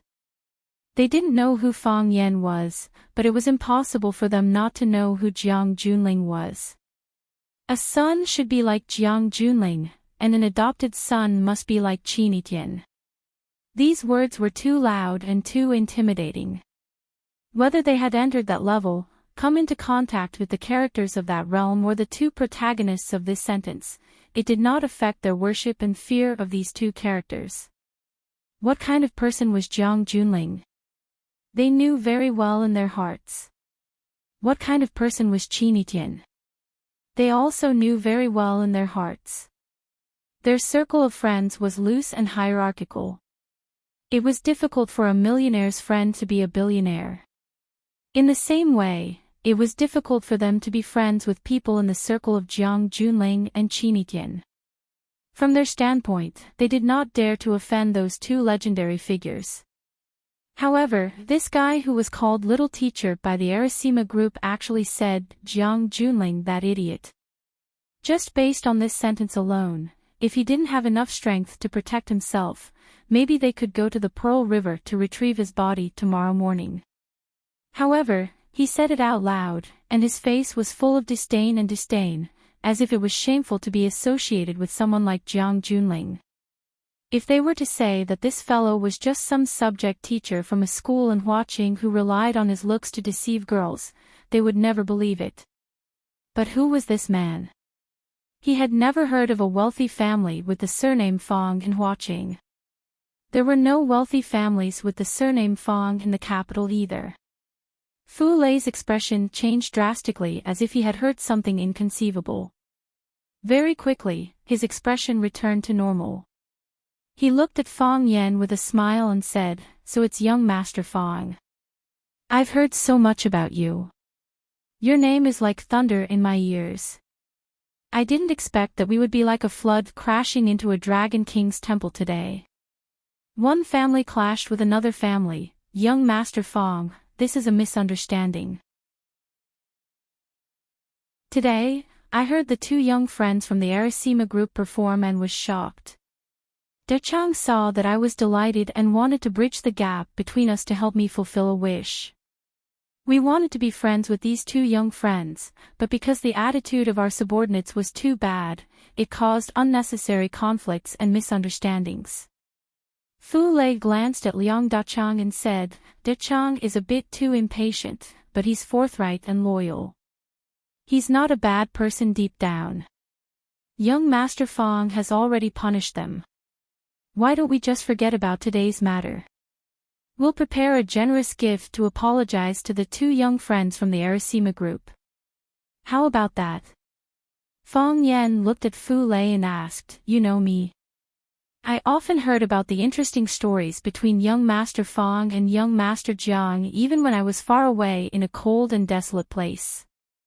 I've always wanted to get to know a young talent like young Master Fong if I had the chance. I didn't expect the hero to be right in front of me, but I didn't recognize him. What a sin." Fu Lei's words were very vague. But the meaning behind his words was very clear. "Since you've already offended young Master Jiang Junling, don't provoke us anymore. It would be good if everyone was friendly. When we teased girls, you pretended not to see it. When you hooked up with innocent women, we turned a blind eye. Isn't this the way people live in the circle?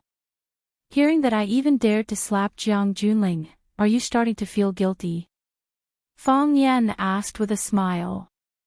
"And then regret provoking my friend?" Young Master Fong, Fu Lei felt that Fong Yen didn't know how to speak properly. How could he say such a thing on the spot? "Luckily, I don't know you," Fong Yen said happily. "Oh, it's so lively here." A bright and heroic voice sounded from the door. Fong Yen turned around and saw Lan Shanggu pushing Lu Shu, who was in a wheelchair, into the locker room. Fu Lei saw Lan Shanggu and shouted happily, "Brother Lan, you're here too. If I knew earlier, we could have arranged to meet in the same room to drink wine and listen to classical music." "It's a great fun." Lan Shanggu ignored Fu Lei and looked at Fong Yen with a smile.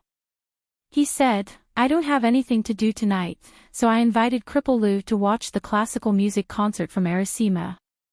Lan Shanggu looked at Jiang Qin and Yuan Lin and said with a smile, "After all, the two beauties from Arasima are also from Huaqing.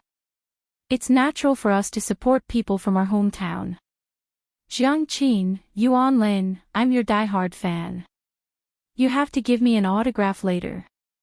Otherwise, I'll leave Cripple Lu outside the changing room and not let you out." You won't be so cruel to a disabled person, right? Jiang Qin and Yuan Lin looked at each other. They didn't understand the relationship between Lan Shanggu, Fang Yan, and Fu Lei. They just smiled and didn't say anything. Lu Shu's face turned slightly cold. He said, Lan Shanggu, one day, I'll make you shut your stinky mouth completely. Cripple Lu, do you want to kill me now? It's not easy for you to kill me, but I can kill you easily, Lan Shanggu said carelessly. He didn't take Lu Shu's threat seriously at all. Lan Shanggu walked in front of Fang Yan and stood shoulder to shoulder with him. He stared at Fu Lei and the others with the same hatred. He asked, what happened here? Which blind guy offended our young master Fang again? It's a misunderstanding.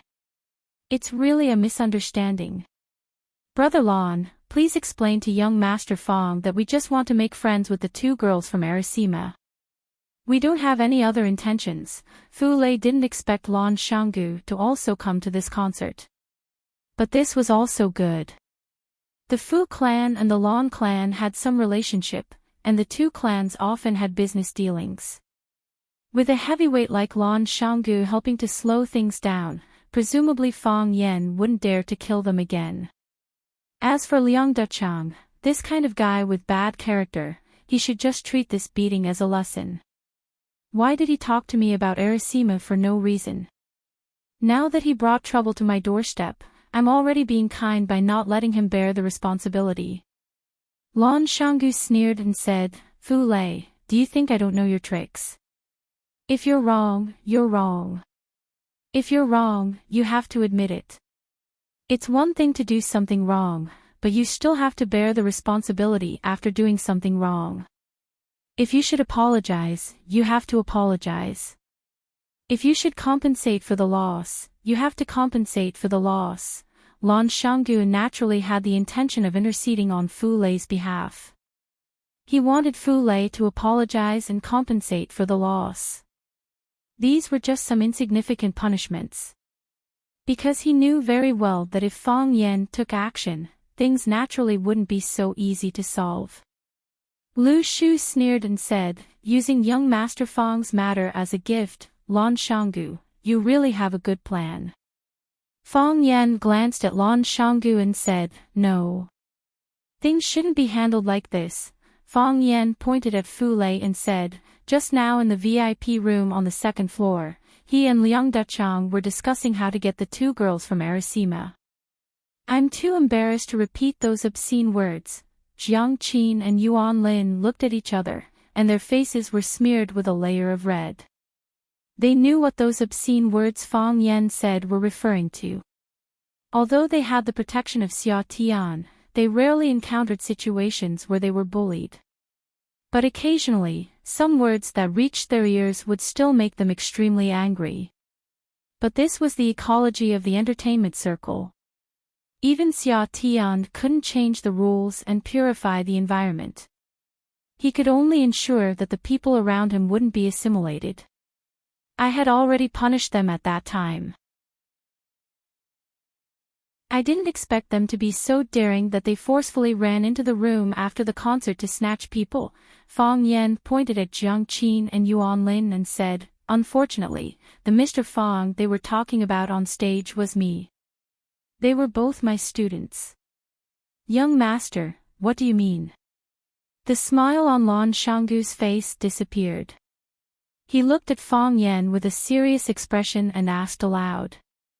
Fang Yan walked towards Fu Lei step by step, and Fu Lei's body began to retreat. He had seen Fang Yan's skills and knew that he was far from being his opponent. He originally thought that those young masters who had been fawning over him would stand up and help him, but even when he retreated to the corner of the wall, he didn't touch anyone's body. Those guys had already retreated to the sides. Fang Yan grabbed Fu Lei's neck and lifted his body up from the ground. Fu Lei's face turned purple and his body couldn't move at all. Clang! Fang Yan's knee ruthlessly attacked Fu Lei's lower abdomen. Fu Lei's body curled up like a shrimp. His face turned black and purple, as if he had serious food poisoning. His mouth couldn't speak, but a large amount of food and liquid flowed out from the corner of his mouth. Fong Yan was worried that the compound would flow to the back of his hand, so he threw Fu Lei's body on the ground with some disdain. Then, he kicked over and over again. Bang! Bang! Bang! Every time Fong Yan kicked out, Fu Lei would scream along with it. His body curled up on the ground, his hands tightly hugging the important parts of his head. He looked even more miserable than a beggar. Every time Fong Yan kicked out, the bodies of the young masters of Hua City who were watching from the side would also tremble. The person lying on the ground was the young master Fu Lei, whom they had been trying their best to fawn over. In the blink of an eye, he was being kicked and beaten like a dog. This Mr. Fong, what kind of pervert was he? Did he know the rules? Did he have any dignity? Too unfriendly. Bang! Bang! Bang! Fong Yan kicked more than 10 times until Fu Lei lay on the ground motionless. Then, he turned to look at Lan Shanggu and asked, "What did you say just now? What is the relationship between you, friends?"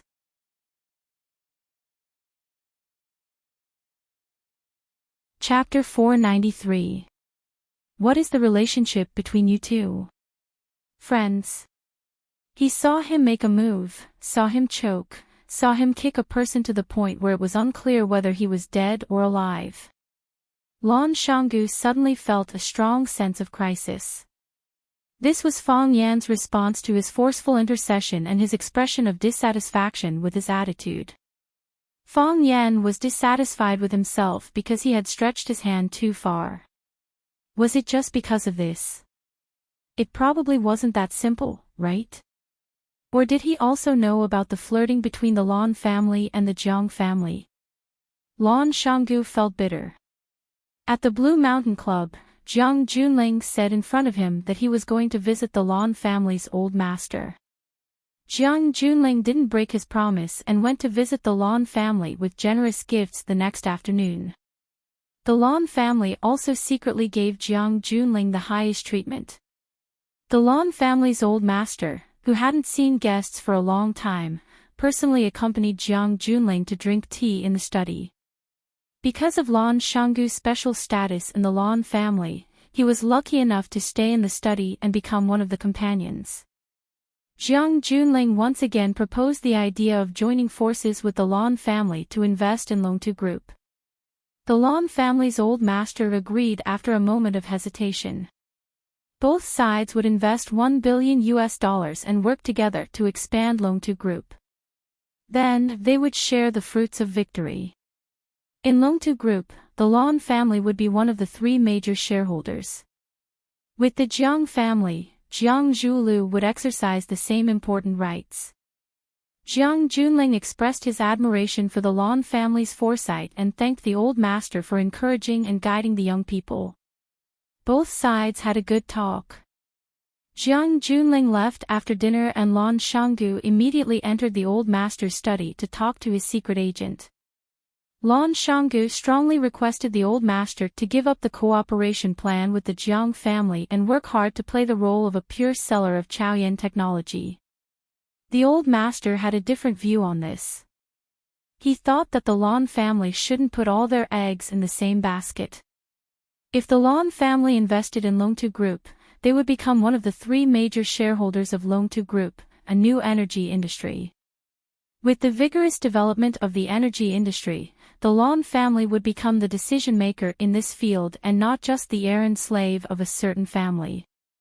Yes, the Lan family was just a lower-tier seller of Chaoyan technology. Chaoyan technology could use you, but they could also kick you away. The old master's worries were not without reason. What's more, if Longtu Group was really successful, it could also create pressure on Chaoyan technology, increasing their own weight in front of Chaoyan technology and Fong Yan and Lu Chaoge. Most importantly, any business that could make money was a good business, so why not? What the old master said made sense, but Lan Shanggu knew that things weren't that simple. With Fang Yen and Lu Chaoga's personalities, how could they possibly allow the Lan clan to be two-timing?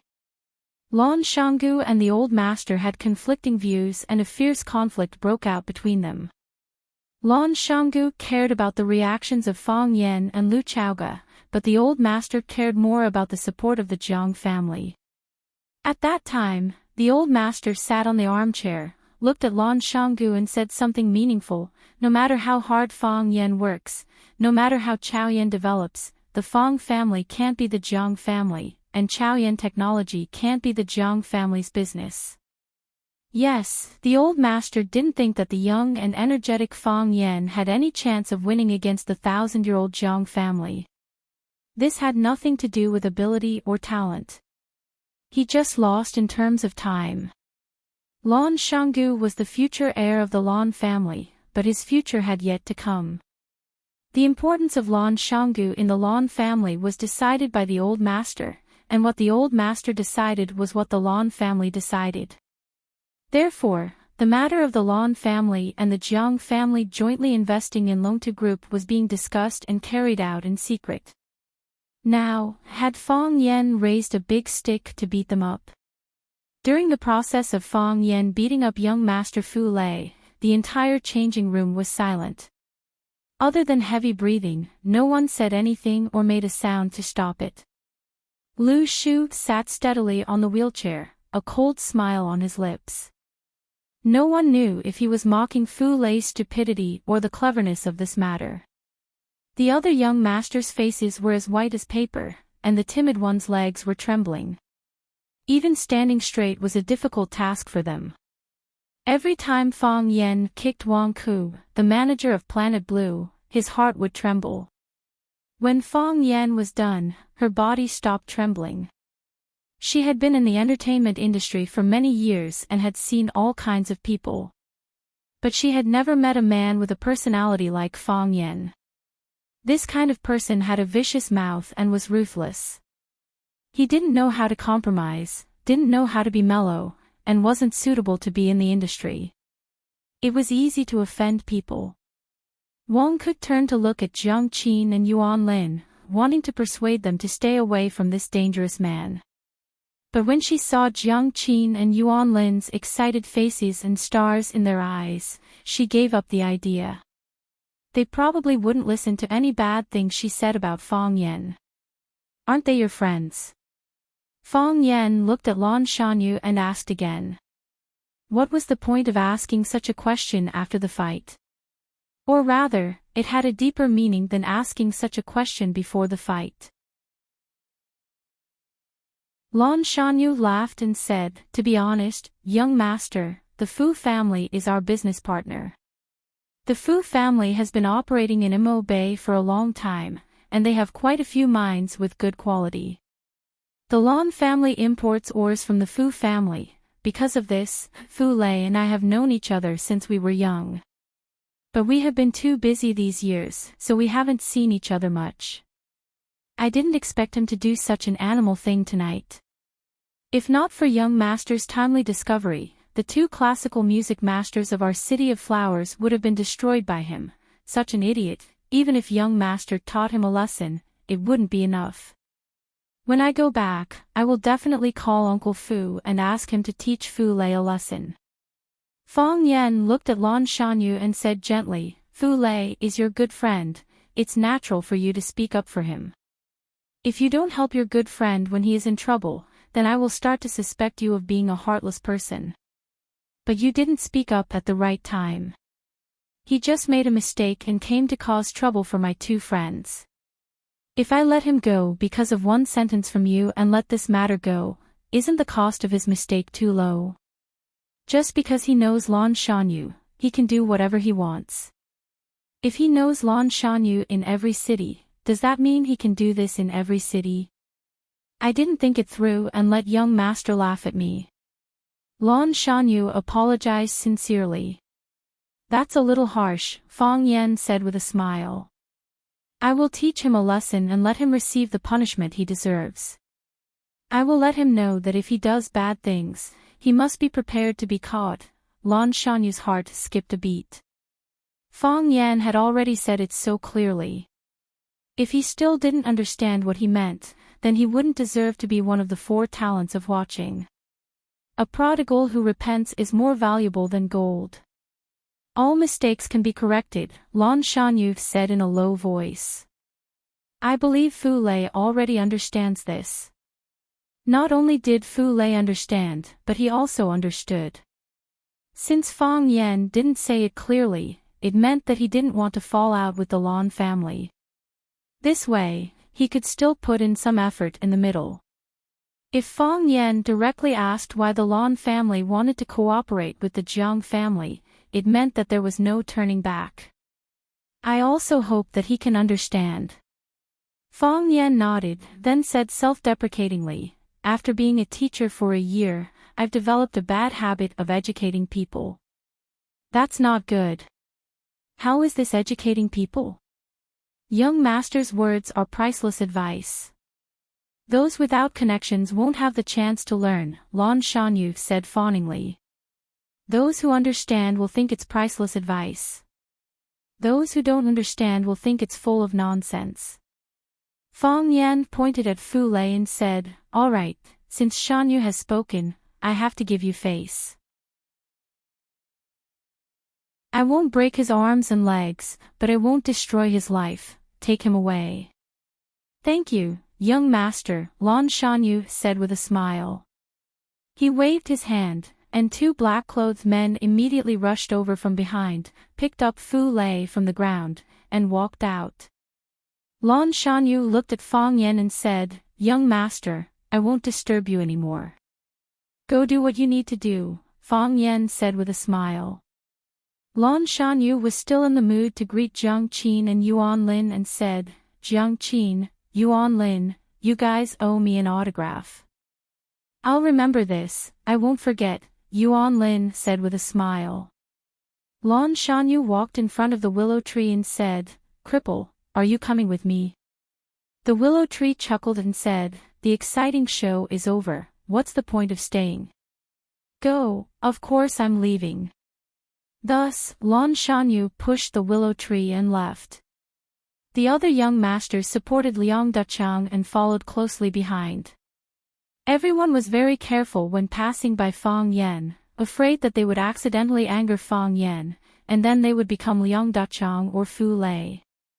This guy was really ruthless. When everyone had left, Wang Ku looked at Fang Yan with a smile and said, Mr. Fang, thank you for helping us out. If you hadn't appeared in time, I really don't know what would have happened. You see, it's already very late, and Jiang Qin and Yuan Lin have been busy for the whole night. Why don't we let these 2 girls go back to the hotel to rest? Fang Yan felt that what Wang Ku said was very reasonable and was about to nod in agreement when Jiang Qin and Yuan Lin ran over and hugged Fang Yan's arms. Jiang Qin looked at Fang Yan with a sweet smile and said, Mr. Fang, I'm not tired. I'll go with you wherever you go. Yuan Lin also said with a smile, I really want to eat watching seafood barbecue. Why don't we treat Mr. Fang to something? Wang Ku's face was full of helplessness and said, then I'll arrange for the driver to send you there.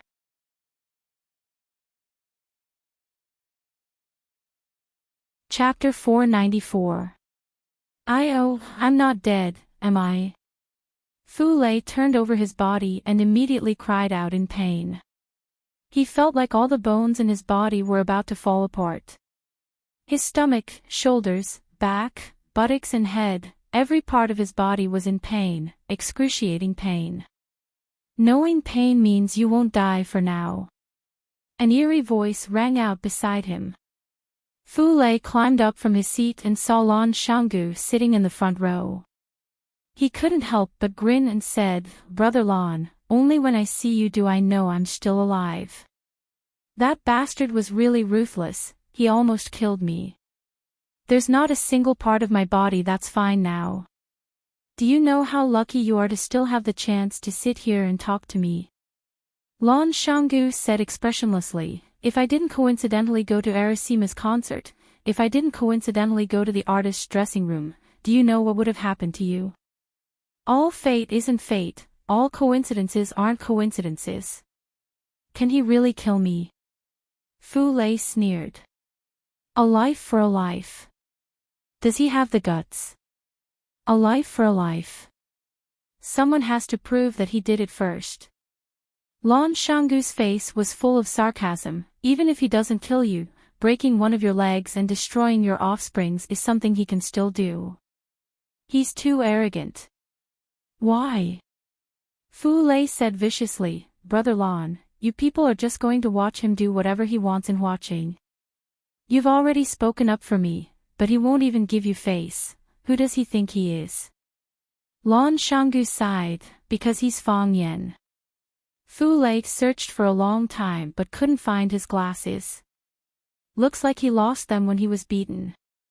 He took out a silk handkerchief from his pocket and wiped the wounds on his face, saying coldly, evil people need to be dealt with. Someone has to stand up and teach him a lesson. Otherwise, he'll never be able to find his place. Lan Shanggu suddenly turned around and stared fiercely at Fu Lei, saying, Young Master Fu, don't play the game you like in Mo Bay. Watching has its own rules. Are you scared? Even Jiang Junling couldn't do anything to him. Who do you think you are? Lan Shanggu said with a serious expression, furthermore, he is far more dangerous than you can imagine. If you really want to deal with him, then get out of my car immediately. The Lan family will cut off all business with the Fu family.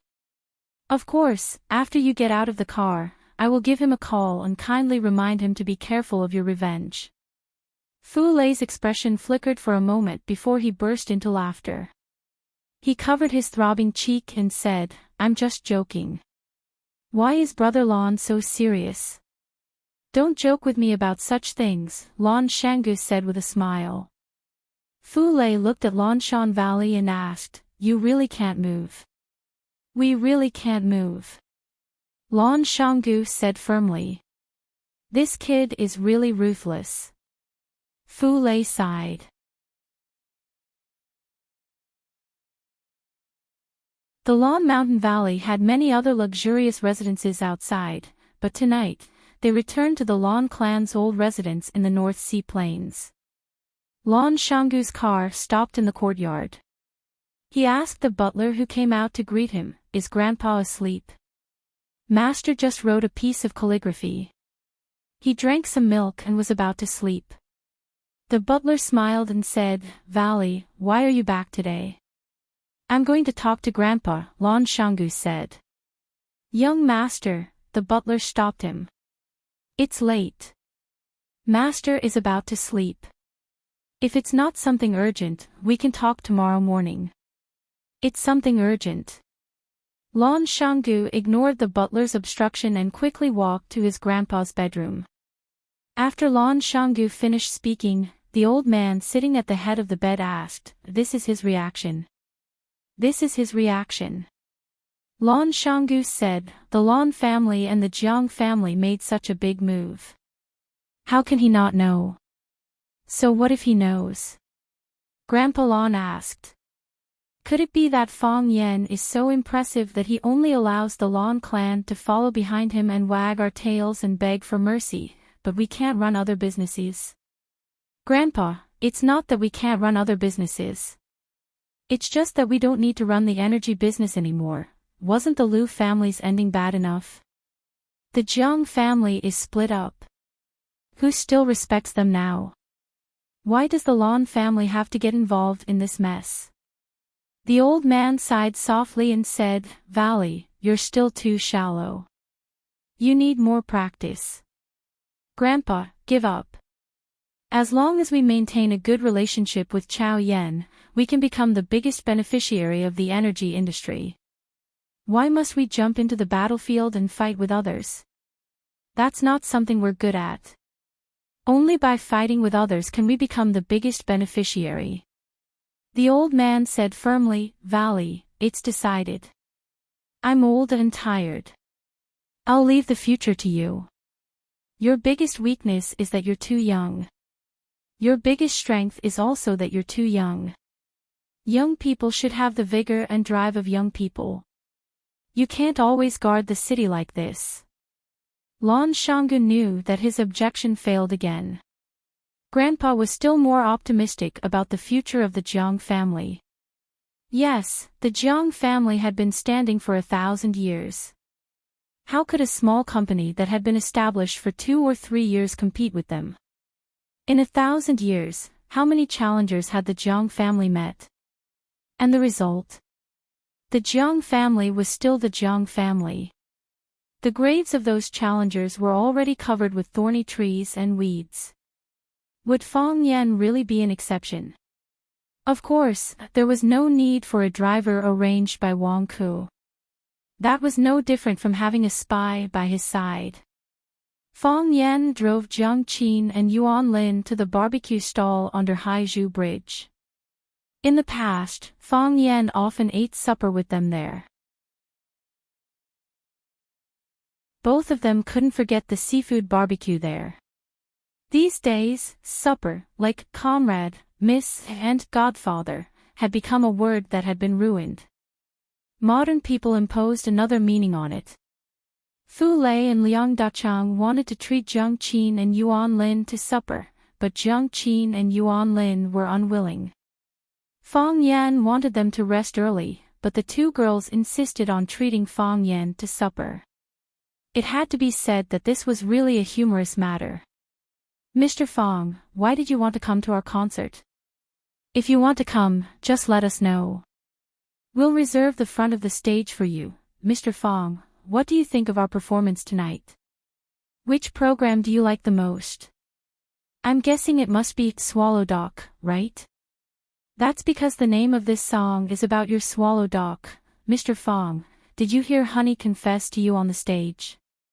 She said she misses you so much. Hee hee. Am I the third wheel between you two? The two girls were a little older, but they still maintained their lively nature. Since they got in the car, they had been chattering non-stop, and because of the more experiences they had, the bolder their topics were. Yuan Lin also teased the relationship between Fang Yan and Jiang Qin from time to time. On the contrary, it was Jiang Qin who became a little shy because Yuan Lin saw through his thoughts. Just now, she did stand on the stage and boldly confessed. She thought it was just a simple interaction with her fans, but she didn't expect that the person involved was also at the scene. Fang Yan concentrated on driving, enjoying this long-awaited gathering of friends. I like every program of yours very much. Fang Yan said with a smile. I watched you walk on this road with my own eyes. At that time, you were still ignorant children, but now you have become the idols in the hearts of countless people. I didn't expect you to progress so fast, and I didn't expect you to be so talented in classical instruments. I arrived at the scene very early, looking forward to your appearance with the other fans, looking forward to the surprise you brought us. Not only did you bring surprises, but you also brought shock. As your teacher, I am really proud of you. Mr. Fang, are you still a teacher at Rosefinch Secondary? Jiang Qin asked. No. Fang Yan said. Ah, you left Rosefinch. Jiang Qin exclaimed. But it doesn't matter, you can go wherever you like, I'm still at Rosefinch. Fang Yan said, but I'm no longer a teacher, I'm a security guard. When they arrived at the familiar seafood stall, Fang Yan parked the car and then walked inside with Jiang Qin and Yuan Lin. The people of Huaqing liked to eat barbecue, drink cold beer, and chat in the open air, but Fang Yan insisted on bringing the two girls into the private room inside. They were originally delicate and cute, and now they were members of the famous Arasima group. If their fans saw this, they might not be able to eat in peace again. Yuan Lin didn't like eating in the private room, so she said pitifully, I thought that when I returned to my hometown, I could sit at the stall and eat seafood and drink beer without caring about my image, but I didn't expect this wish to come true. Fang Yan looked at her with a smile and said, Who asked you to be a big star now? Sigh, this feeling is really, Yuan Lin thought about it seriously and said, it's sweet and burdensome. Jiang Qin took the menu and ordered the grilled oysters and conch that Fang Yen liked to eat, and the sori, kebabs, eggplant, and corn that Yuan Lin liked to eat. He also ordered his favorite chicken feet and sea white bean sprouts. He also took the initiative to order 3 mugs of beer, preparing to drink one each with Fang Yen and Yuan Lin. Jiang Qin handed the menu to the waiter, then sat at the side and quietly looked at Fang Yen. Fang Yen turned his face towards her, and she immediately blushed and moved her face to the side. Yuan Lin burst out laughing, then looked at Fang Yen and asked, Mr. Fang, now that Qin Qin and I have to call you teacher, if you marry Qin Qin in the future, will I have to call Qin Qin master's wife? Yuan Lin, watch me tear your mouth. Jiang Qin was extremely shy, and she pounced over to grab Yuan Lin's little mouth. Yuan Lin hurriedly jumped up to dodge, and played hide-and-seek with Jiang Qin along the table. She said, if you don't want to, then I'll marry Mr. Fang, and you have to call me master's wife. Fang Yen felt that he couldn't sit still anymore. How could she bully an honest person like this?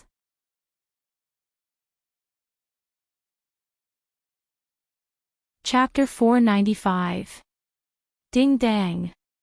The 3 glasses of beer collided with each other and made a crisp sound. Cheers to your results, Fang Yen said. Cheers to our reunion in 3 years, Jiang Qin said. Yuan Lin giggled and said, cheers to the future when you have to call me master's wife. Not sure if it was because there weren't many customers, but the food that Fang Yen and the others ordered was quickly served. It was the same old restaurant with the same familiar smell. Jiang Qin and Yuan Lin seemed to have missed the seafood barbecue in Huaqing for a long time. As soon as the oysters were served, the 2 grabbed one each and ate them greedily. The shells outside were heated up by the charcoal fire, and the 2 were so hot that they couldn't bear to put them down. Slow down, be careful not to get burned, Fang Yen said with a smile. Wouldn't it be embarrassing if your fans saw your gluttonous faces? I don't care about them, Yuan Lin said coquettishly. The oysters outside don't taste like home. The food at home is still the best. Exactly. When we were in Yanjing, Yuan Lin always talked about the oysters at home and the soy sauce pork trotters made by my mom. Jiang Qin sucked the juice on his finger and said, Mr. Fang, you haven't eaten at my house for a long time, right? My mom always talks about you. Fang Yan nodded and said, I just returned to Huaqing and have a few urgent matters to deal with. I haven't had the time to visit Sister Li and Uncle Jiang. If you go visit your parents, you have to visit mine too. Yuan Lin buried her head in her food and said without lifting her head. Otherwise, it's not fair. My mom has been talking about you too. Every time you call me, you'll ask me how your teacher Fang is doing. If he has time, ask him to come over and have a meal or something. Teacher Fang, aren't you embarrassed to say no? That doesn't make sense, Fang Yan said with a puzzled expression. What's unreasonable? Yuan Lin asked. You're still so young, why would they worry that you won't be able to get married? Who's worried? My mother is not worried at all. Yuan Lin said proudly, there are many men who like me. Then why are they in such a hurry for me to visit them? Fang Yan asked with a smile. That's because you are our benefactor. At first, we wanted to study music, but our family didn't agree. Now that they see that we have achieved such outstanding results, they naturally want to thank you properly. Yuan Lin explained with a serious expression. Then, she looked at Fang Yan with a face full of joy and exclaimed, Mr. Fang, it feels great that you're willing to eat barbecue, drink beer, and chat with us. I don't want to either, Fang Yan said with a smile. You dragged me here by force. What could I do? If it can make you happy, we'll pull you out every day, Jiang Qin said. Mr. Fang, you don't know how annoying you used to be. Yuan Lin and I said 100 words to you, and you wouldn't respond to us. We said ours, and you thought of your own. You completely treated us like transparent people. Sorry, don't say sorry.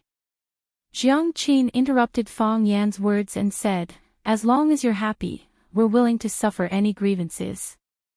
After eating and drinking their fill, they promised to meet again the next day. Jiang Qin and Yuan Lin finally agreed to let Fang Yan let them go back to the hotel to rest. They had been in high-intensity rehearsals for the past few days, and they had performed on stage for more than 2 hours tonight. Their physical strength had long been exhausted. The joy of seeing Fang Yan had supported them until now. As their stomachs were full, their brains began to lack oxygen, and it was difficult for them to keep their eyes open. Yuan Lin ran out to pay the bill. This little rich woman had always maintained a good habit of paying the bill first. Looking at the seafood sign above her head, Su Qi said with a smile, Teacher Kai, let's sit here. Baldy looked at the sign and said, okay. Let's eat here. I like this place, and I used to often gather here with the teachers from school. As long as you don't order crabs, everything else will be fine.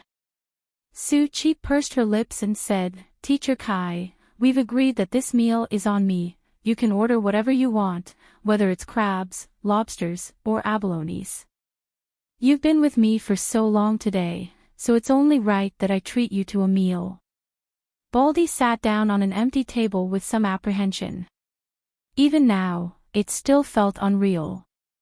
She asked in a low voice, that, Su Qi, are you? Su Qi was looking at the menu. Hearing Baldy's words, she asked in confusion, Teacher Kai, what are you talking about? Are you going to do something to you? You're not trying to hit on me, are you? Baldy asked with a vigilant expression. Su Qi, let's be clear, I admit that you're really beautiful, and I quite like you. But the school has a rule that teachers and students are not allowed to be in a relationship. I'm a great teacher, Teacher Kai, security isn't a teacher, I'm not done yet. I'm a great teacher security guard, and I'm responsible for Rosefinch's safety. I can't, and I'm not allowed to take the lead in breaking the school's rules, Baldy said in a sad voice. Su Qi, just give up on me. There will be better things waiting for you in the future. We're not compatible. Su Qi didn't know whether to laugh or cry. She said, Teacher Kai, you're thinking too much. I don't mean that, I just want to treat you to a simple meal. By the way, you said that you used to gather here with your colleagues. Did Mr. Fang come with you? Fang Yan. Why do you keep mentioning him? I'm just asking casually. There's no point in asking. I've already told you that Mr. Fang is taken now, and other people can only look at him from outside the courtyard. He has a handsome appearance and an outstanding temperament in the crowd. How can a godlike man like that be touched by any woman? He's like the most precious jewel that only our old leader, Principal Liu, is qualified to have. Are they married? Su Qi asked with a sigh. No. Baldy looked at Su Qi with hostility and said, even if they're not married, it has nothing to do with you. You should just give up on this idea. Order the dishes, order the crabs, 3 of them weighing 8 ounces. Order the lobsters, 3 of them that are a foot long. Order the abalones, 2 or 3 of them, 3 to 5 of them. I'm hungry. Baldy was very angry. He felt that young girls nowadays were so annoying. They didn't like men of the same age as them, but they wanted mature uncles like them. Girl, the uncles don't ask. Su Qi was a little depressed, but she still generously ordered the crabs, lobsters, and abalones for Baldy. She felt that it was not enough, so she ordered 5 or 6 kinds of expensive seafood from the seafood stall. Baldy's heart was filled with a sense of guilt. He felt that he shouldn't have said it so straightforwardly. Su Qi sat there in a daze without saying anything, and Baldy didn't know what to say. The process of waiting for the dishes to be served was a long time. Baldy had to take out his phone and read online novels. Eating the fish with pickled cabbage and fish at the school gate and reading the urban novels written by Liu Xiaohui were one of his few hobbies. Fang Yan went out with the two little girls, Jiang Qin and Yuan Lin, and saw Su Qi and Baldy sitting at the entrance of the seafood stall from afar.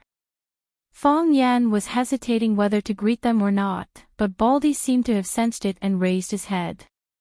His eyes were puzzled at first, but then he pushed the chair away and jumped up with a face full of surprise. As if he felt that his behavior was very uncivilized, Baldy became sneaky again. He went straight to the front of Jiang Qin and Yuan Lin, and with a flushed face, he stammered and asked, "Excuse me, are you Arasima?" Jiang Qin and Yuan Lin were shocked. They thought, why did I meet a fan at this time? There were so many people eating at the food stall at the entrance. If I let him shout, wouldn't it alarm everyone? When Jiang Qin and Yuan Lin were hesitating whether to admit it or not, Fang Yan had already stood in front of Baldy and said, "Baldy, why are you here?" Baldy suddenly saw Fang Yan and exclaimed, "Mr. Fang, why are you here?" It seemed that this guy only had eyes for the Arasima group. He actually ignored his old friend who was walking in the front. "Why can't I be here?" Fang Yan said angrily. "Why are you here?" Baldy said angrily.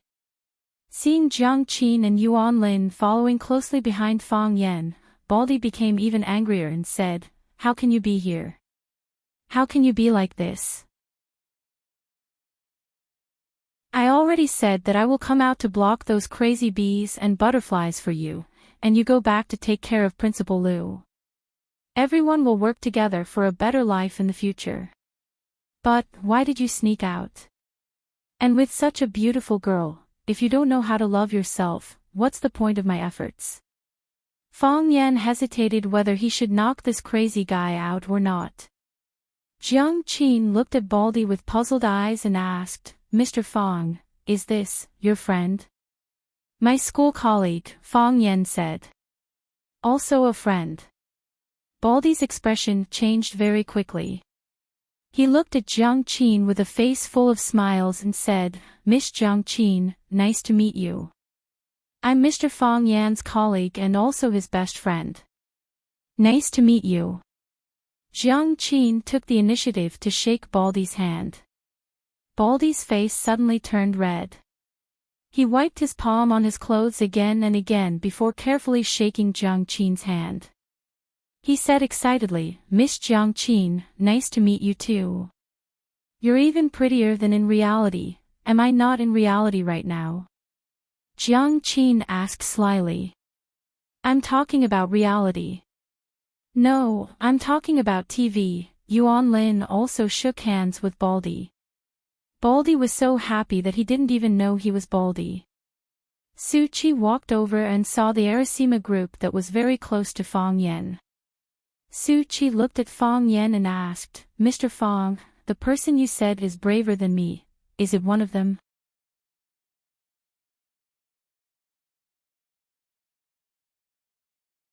Chapter 496.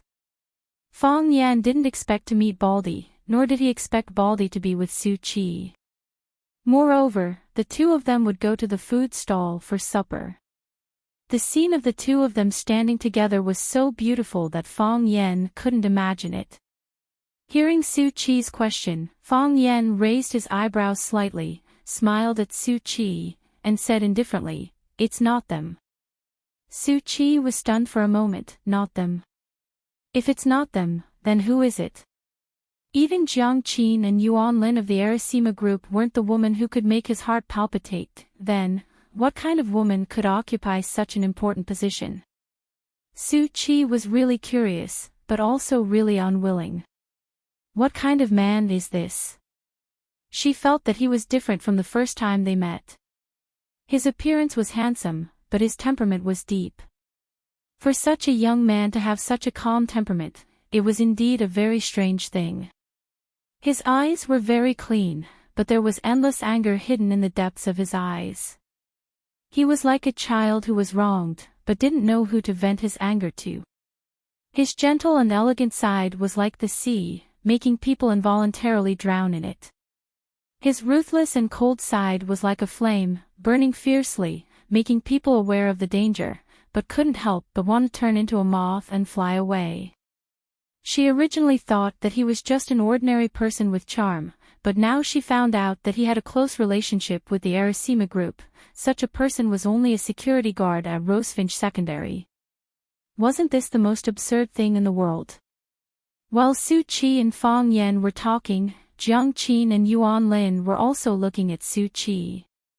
She was a very beautiful girl, just like herself when she was young. Moreover, this girl had an air of nobility about her, and it was obvious that she wasn't born in an ordinary family. Yuan Lin was an expert in this area. She could easily tell from the stitches of the girl's skirt, the fabric of the shoes, and the style of the bag she carried with her, that this girl's outfit was worth at least 100,000 Huaxia dollars. The two women looked at each other with a tacit understanding that they were on each other's side. Hearing the strange conversation between Fong Yan and Su Qi, Yuan Lin asked, "Mr. Fong, what are you talking about?"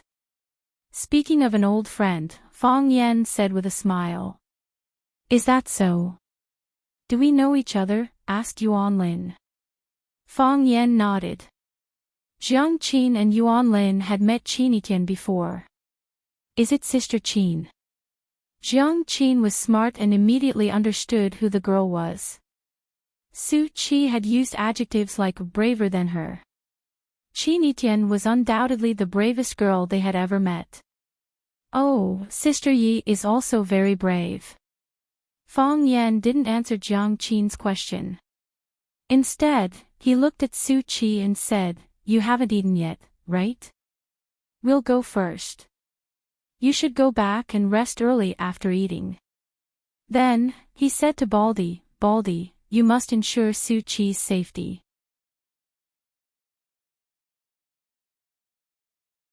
After saying that, he walked toward the parking lot.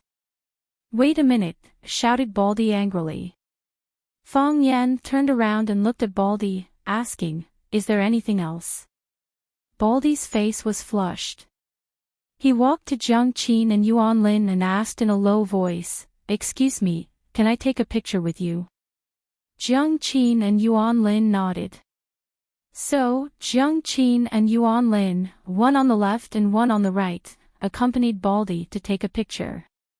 Because Baldy was too shy, he bowed his head and was too embarrassed to look at the camera when taking the picture. This picture made Baldy look too wretched, like a robber who was arrested by two beautiful policewomen. Fong Yan left with Jiang Qin and Yuan Lin, leaving Su Qi in deep thought. "That Sister Qin, what kind of person is she?" Su Qi asked. "She's not a person." Baldy was still immersed in the glory of taking a picture with his idol. He said casually, "She's a goddess." As usual, Fong Yan woke up at 6 in the morning. When he opened the window and was about to change into his exercise clothes to go to the backyard, he saw a black Mercedes-Benz parked in front of the villa. A cold sneer appeared at the corner of Fong Yan's mouth, then he quietly walked downstairs. At this time, Lu Chaoge hadn't woken up yet. He didn't want to disturb her rest. Fong Yan walked to the window of the Mercedes-Benz and looked inside. Then, he gently knocked on the window. The window quickly opened. Lan Shanggu, who had just woken up from his sleep, rubbed his eyes and said embarrassedly, "Young Master Fong, I'm sorry, I fell asleep while waiting. When did you get here?" Fong Yan asked. "Last night." Lan Shanggu opened the door and got out of the car. The bones in his body were cracking. He had maintained the same posture in the car for far too long. "Come in and have a cup of coffee," Fong Yan said. Fong Yan personally brewed a pot of coffee. He carried it to the living room and poured a cup for Lan Shanggu. Lan Shanggu quickly thanked him. Fong Yan held a cup and smelled the rich aroma of the coffee.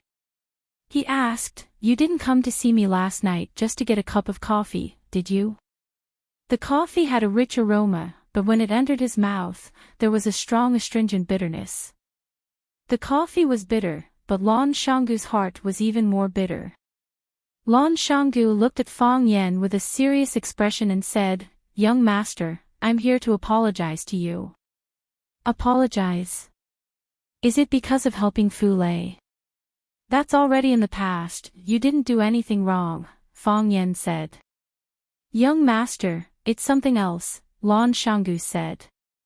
The Lan clan is preparing to invest in Longtu together with the Jiang clan, increasing their investment in Longtu Group, so, my portion of the shares will be diluted. Unless I also invest, otherwise, I won't have much say in Longtu, is that right? Yes, Lan Shanggu said honestly. This is a good thing for the Lan clan. Fang Yen looked at Lan Shanggu thoughtfully and said, everyone knows that the energy industry will be booming, but the threshold for this field is too high. Normal people can't get in. If the Lan clan can accept this admission ticket from the Jiang clan, it will be a huge boost to the Lan clan's future development. The Jiang clan is really generous to the Lan clan. After the death of the Jiang clan's elephant, he was actually willing to cut off the fattest thigh for you. Lan Shanggu didn't think that Fang Yen was praising him. He stared at Fang Yen with burning eyes and asked, "What do you think, young Master Fang?" "What do I think?" Fang Yen squinted his eyes and smiled. "What opinion can I have? I'm an outsider. I don't have the right to decide the Lan clan's matters. If that's the case, you'll have to blame me for not being sensible." "I know what to do," Lan Shanggu said with a heavy voice, as if he had made a huge decision. Fang Yen patted Lan Shanggu's shoulder and smiled. "Have some coffee. My cooking is not bad. I won't disappoint you." Lan Shanggu took a sip and smiled. Young Master Fang never disappoints us. The news that Lan Shanggu wanted to separate from the Lan clan quickly spread throughout Huaqing. He's a madman. A complete and utter madman. Is he King crazy? The Lan clan was originally his, the future successor of the Lan clan. Who is he going to separate from? Split his own clan. What is Lan Shanggu trying to do? What is the Lan clan trying to do? I don't understand, I really don't understand. Lan Shanggu looks like a madman, but he's actually a madman. Madmen are the scariest, the Lan clan's old mansion. All the important figures of the Lan clan gathered together. Other than third uncle who was far away in Beijing and fifth uncle and fifth aunt who were far away in America, this was the most complete gathering of the clan. Bang! Old Master Lan gently placed the teacup in his hand on the table. Although his movements were very gentle, it still seemed too loud and clear when everyone was even breathing cautiously. Old Master Lan looked at Lan Shanggu who was kneeling in the middle of the central room and asked in a hoarse voice, "Have you decided?" "No decision. No decision." Lan Shanggu's father, Lan Ling, jumped out and knelt beside Lan Shanggu. He said anxiously, "Dad, Shanggu is usually crazy. This time, he's even more sick. I'll bring him back and have a good talk with him." "Dad, don't be angry. If you're not happy, just beat him up and scold him. Let him have a taste of our Lan clan's family rules, that's enough." Old Master Lan waved his hand and said impatiently, "I'm asking about Shanggu. What are you doing here? Is Shanggu still a child?" "Dad, Shanggu is a child, bastard." Old Master Lan was angry. If he's a child, will the future of the Lan clan be in his hands? If he's a child, will the lives of the entire family be his toys? When everyone supported him in the past, why didn't you say that he was a child? "Dad, don't try to persuade me. I've already made up my mind." Lan Shanggu raised his head and said loudly, "I'm leaving the Lan clan. What are your conditions? Let me take Dash and Trade away, Lan Shanggu said. Dash and Trade was founded by Lan Shanggu. Previously, it was under the name of the Lan Clans Corporation. However, Lan Shanggu held a large number of shares and was also the legal representative of the trading company. Lan Shanggu and Chaoyan Technology, which was represented by Lu Chaoga, were working together. Dash and Trade was helping Chaoyan Technology's Little Flame products to be the sellers. Anything else? Nothing else, Lan Shanggu said. Wow, everyone was in an uproar. The Lan clan was huge and had a few listed companies under their name. As one of the most important figures in the Lan clan, Lan Shanggu's request to leave the clan was only for Dash and Trade. This made the other members of the Lan clan laugh so hard that they couldn't close their mouths. You think so highly of him? I'm willing to take a gamble. Old Master Lan pondered for a long time and said, I'll give Hua Mao to you as well. Thank you, Grandpa, Lan Shanggu said gratefully. Old Master Lan waved his hand and said, Go to the ancestral hall and receive a beating, then get out. Lan Shanggu didn't say anything else. He kowtowed to where Old Master Lan was sitting. When he raised his head, his forehead was dripping with blood. Old Master Lan was nowhere to be seen.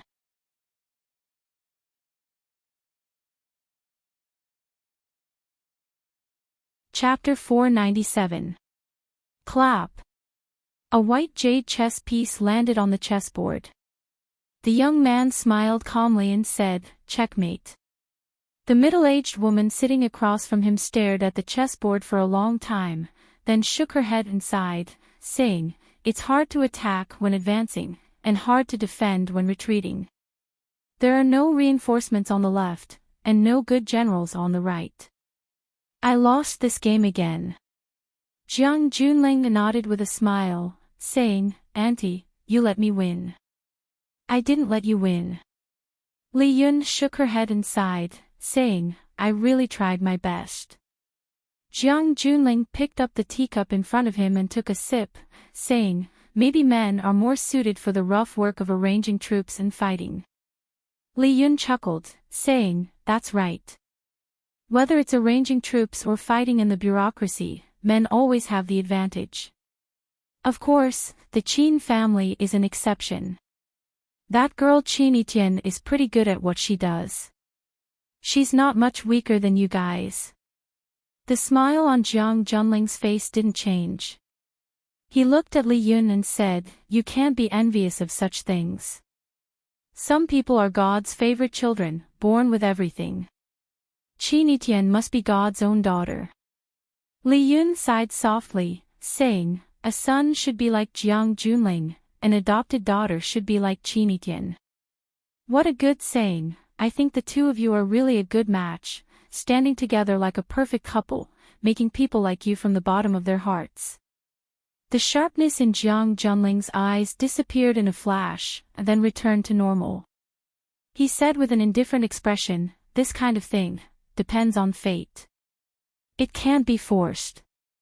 Military orders, not that I'm being nosy, but I think men should be more proactive in this kind of thing. Just like the saying goes, a son should be like Jiang Junling, and there is only one Jiang Junling in this world. An adopted daughter must be like Qin Etienne, and there is only one Qin Etienne in this world. If you don't take the initiative, there are countless young people who will. What are women most afraid of? What she was most afraid of was a stalker. What if, and I mean what if Yi Tian is snatched away by another man, how regretful would that be? Jiang Junling smiled and said, That's because we're not fated to be together yet. I can't blame anyone else. Sigh, you are brave and resourceful in other matters, but you are too passive when it comes to matters of the heart. Why don't I go back to Yanjin a few days later and discuss it with Old Master, asking him to personally communicate with the Qin family? Looking at the Qin family's intentions, if the Qin family's Old Master made a move, this matter would be 40% successful. If you can get that woman to agree, then this matter will be 80% done. If you and Tian get along well, then wouldn't it be 100% done? Jiang Junling pondered for a moment, then raised his cup to Li Yun and said, "If the wedding is successful, Auntie will definitely receive a gift to thank you." Li Yun covered her mouth and giggled. "You're treating me like an outsider. I'm just concerned about my nephew's marriage. Don't tell me I'm going to accept gifts. Since you don't object, I'll start taking care of it when I return to Beijing. I'm definitely going to be the matchmaker." Jiang Junling nodded and said, "Okay. Auntie will go back and prepare first. I still need to stay in watching for a few days."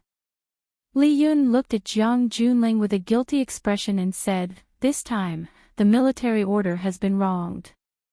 Jiang Junling smiled and said, "What's there to be wronged about? It's all for one's family." Li Yun sighed and said, "It's like playing chess. First you cut off your horse's leg, then you tie up your elephant's leg. How can you win this game? Feng Xing is stupid. He did such an outrageous thing and gave that Feng Yan a handle to threaten the military order and our family of generals. Otherwise, how could the military order be so passive? How could we agree to his greedy conditions? Don't worry about the gains and losses of one city and one land." Jiang Junling smiled and said, "Hasn't the new game just begun?" "Yes, the new game has just begun." Li Yun praised and said, "Pulling the Lan family into the game, this is an extremely ingenious move. Not only did it disintegrate the beneficial alliance that Lu Chaoga built in Huaqing with the Qin family as the main force and the Lan family as the auxiliary force, it also expanded a huge space for the Jiang family to move again. If the Lan family and them were on the same side, the Jiang family would be in a difficult situation in Huaqing. No matter how capable Jiang Zhulu is, he wouldn't be able to lead the rise of Longtu. It's already difficult to breathe, how can you talk about waving a knife and snatching a cake?" However, things aren't going so smoothly. Jiang Junling's eyes became gloomy. Lan Mountain Valley actually did such a thing, it's indeed a bit unexpected. He's just a loach that likes to jump around. Li Yun sneered. Once he leaves the Lan family, he's nothing. "I hope so," Jiang Junling said in a low voice. "Feng Yan and I are just two chess players, we're busy placing the chess pieces on the chessboard. When the real day of victory arrives, I hope I'll be the final winner." Jiang Junling looked at the chessboard in front of him and said, "Just like just now." Li Yun looked at this confident man, her eyes sparkled and said, "I believe that you'll definitely be the final winner." "I'm ready," Jiang Junling said firmly, ready to welcome victory.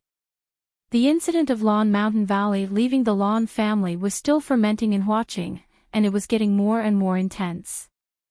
Everyone thought that Lan Mountain Valley was crazy. If he wasn't crazy, why would he do such a crazy thing?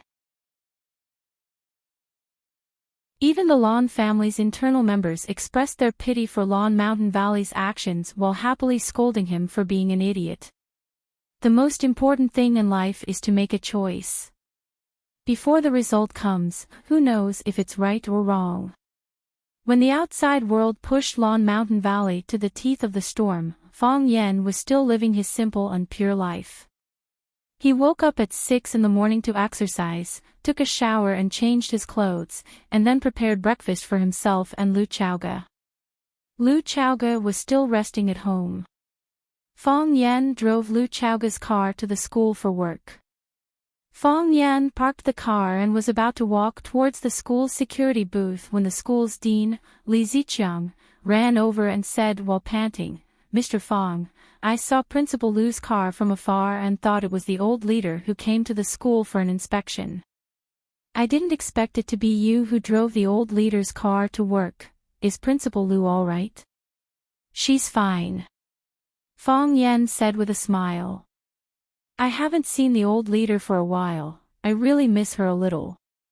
Go back and help me ask when the old leader is free so that I can visit her." Li Ziqiang looked at Feng Yan expectantly and said. Fang Yan nodded and said, I will pass the message to her. But she has been really busy recently, I'm afraid she won't be able to find time for a while. The wound on Lu Chaoga's palm had not completely healed, and the wound on her neck was still scarring. Before the wound on her hand had completely healed and the scar on her neck had not completely disappeared, she probably wouldn't be willing to see anyone, right? Whether it was a woman or a goddess, loving beauty was innate to them. Of course, they were still male gods, and loving beauty was also innate to them. Li Ziqiang naturally knew that Lu Chaoga was very busy now. The small fireball product was popular all over the country. As the creator of the small fireball, how could Lu Chaoga be idle? Sometimes, Li Ziqiang would also reflect on himself. He wondered why he had been blinded by lard back then and kept going against Principal Lu. Back then, when everyone was rejecting and suppressing Lu Xiaoga, he had resolutely stood on her side and become her loyal confidant. When she left, whether he continued to stay at the school or followed her to Chaoyan Technology, his life would have been more comfortable than it was now, right? I know Principal Lu is busy, but you must ask her to take care of herself, Li Ziqiang said with concern. I will pass on Director Li's concern, Fang Yan said. Li Ziqiang laughed heartily and said, Thank you, brother. We old buddies at the school are still waiting to attend your wedding with Principal Lu. When you guys are going to have a wedding, you must let us know in advance. I won't be at the table that day, I will stand at the door and be your guest usher. Fang Yan smiled and didn't explain much. Because more and more people knew that he and Lu Chaoga were living together, everyone thought that they were already a couple. As for the wedding banquet, wasn't it natural? Li Ziqiang patted Fang Yan's shoulder and said, Mr. Fang is busy, I'll go check on the students' military training. Children nowadays are getting more and more delicate. They feel that they have been wronged by a little scratch. Sigh, how can they bear it when they enter society in the future? Li Ziqiang walked toward the playground in the backyard of the school, and Fang Yan walked from the inside to the security booth. The two of them went in opposite directions. When Fang Yan came to the security booth at the school gate, he saw Baldy and two colleagues gathered around the desk, as if they had discovered a new continent. Seeing Fang Yan come in, everyone looked at him with envy. Mr. Fang, someone sent you flowers. What kind of flowers are these? The purple ones are pretty, Mr. Fang. There's also a box with strawberry cake in it. Can I have a strawberry? Mr. Fang is outrageously handsome, it's natural for beautiful women to like him. Baldy looked at Fang Yan, as if he wanted to say something. Fang Yan looked at Baldy and said, What do you want to say? The enemy's artillery is fierce, but no matter what, you have to hold on, Baldy said earnestly. He patted his chest, as if he was facing death calmly, and said, I will always be with you. A taxi parked in front of the school gate. Jiang Qin and Yuan Lin, who had disguised themselves with hats and masks, jumped out of the back seat of the taxi and ran toward the security booth of Rosefinch Secondary. Baldy didn't expect to see his idol again early in the morning after he had just separated from him last night. His face was full of surprise. When he was about to run out to greet them, Fang Yan grabbed his arm. Director, I'm taking a day off today, Fang Yan said. Then, he quickly walked over and pulled Jiang Qin and Yuan Lin into the school. These two girls, do they want me to be on the news? A few security guards at the security booth were full of envy and said, Mr. Fang is the super king of security. Baldy felt very upset. His idol was good in all aspects, but his taste was too poor. You're tuning into the LoveLore Library YouTube channel. We're so grateful for your support and don't forget to subscribe to join us on this incredible journey through captivating stories. Your generosity through donations truly makes a world of difference, as it's the primary source of revenue that allows me to expand and enhance this channel for you. Thank you from the bottom of my heart for being a part of this adventure.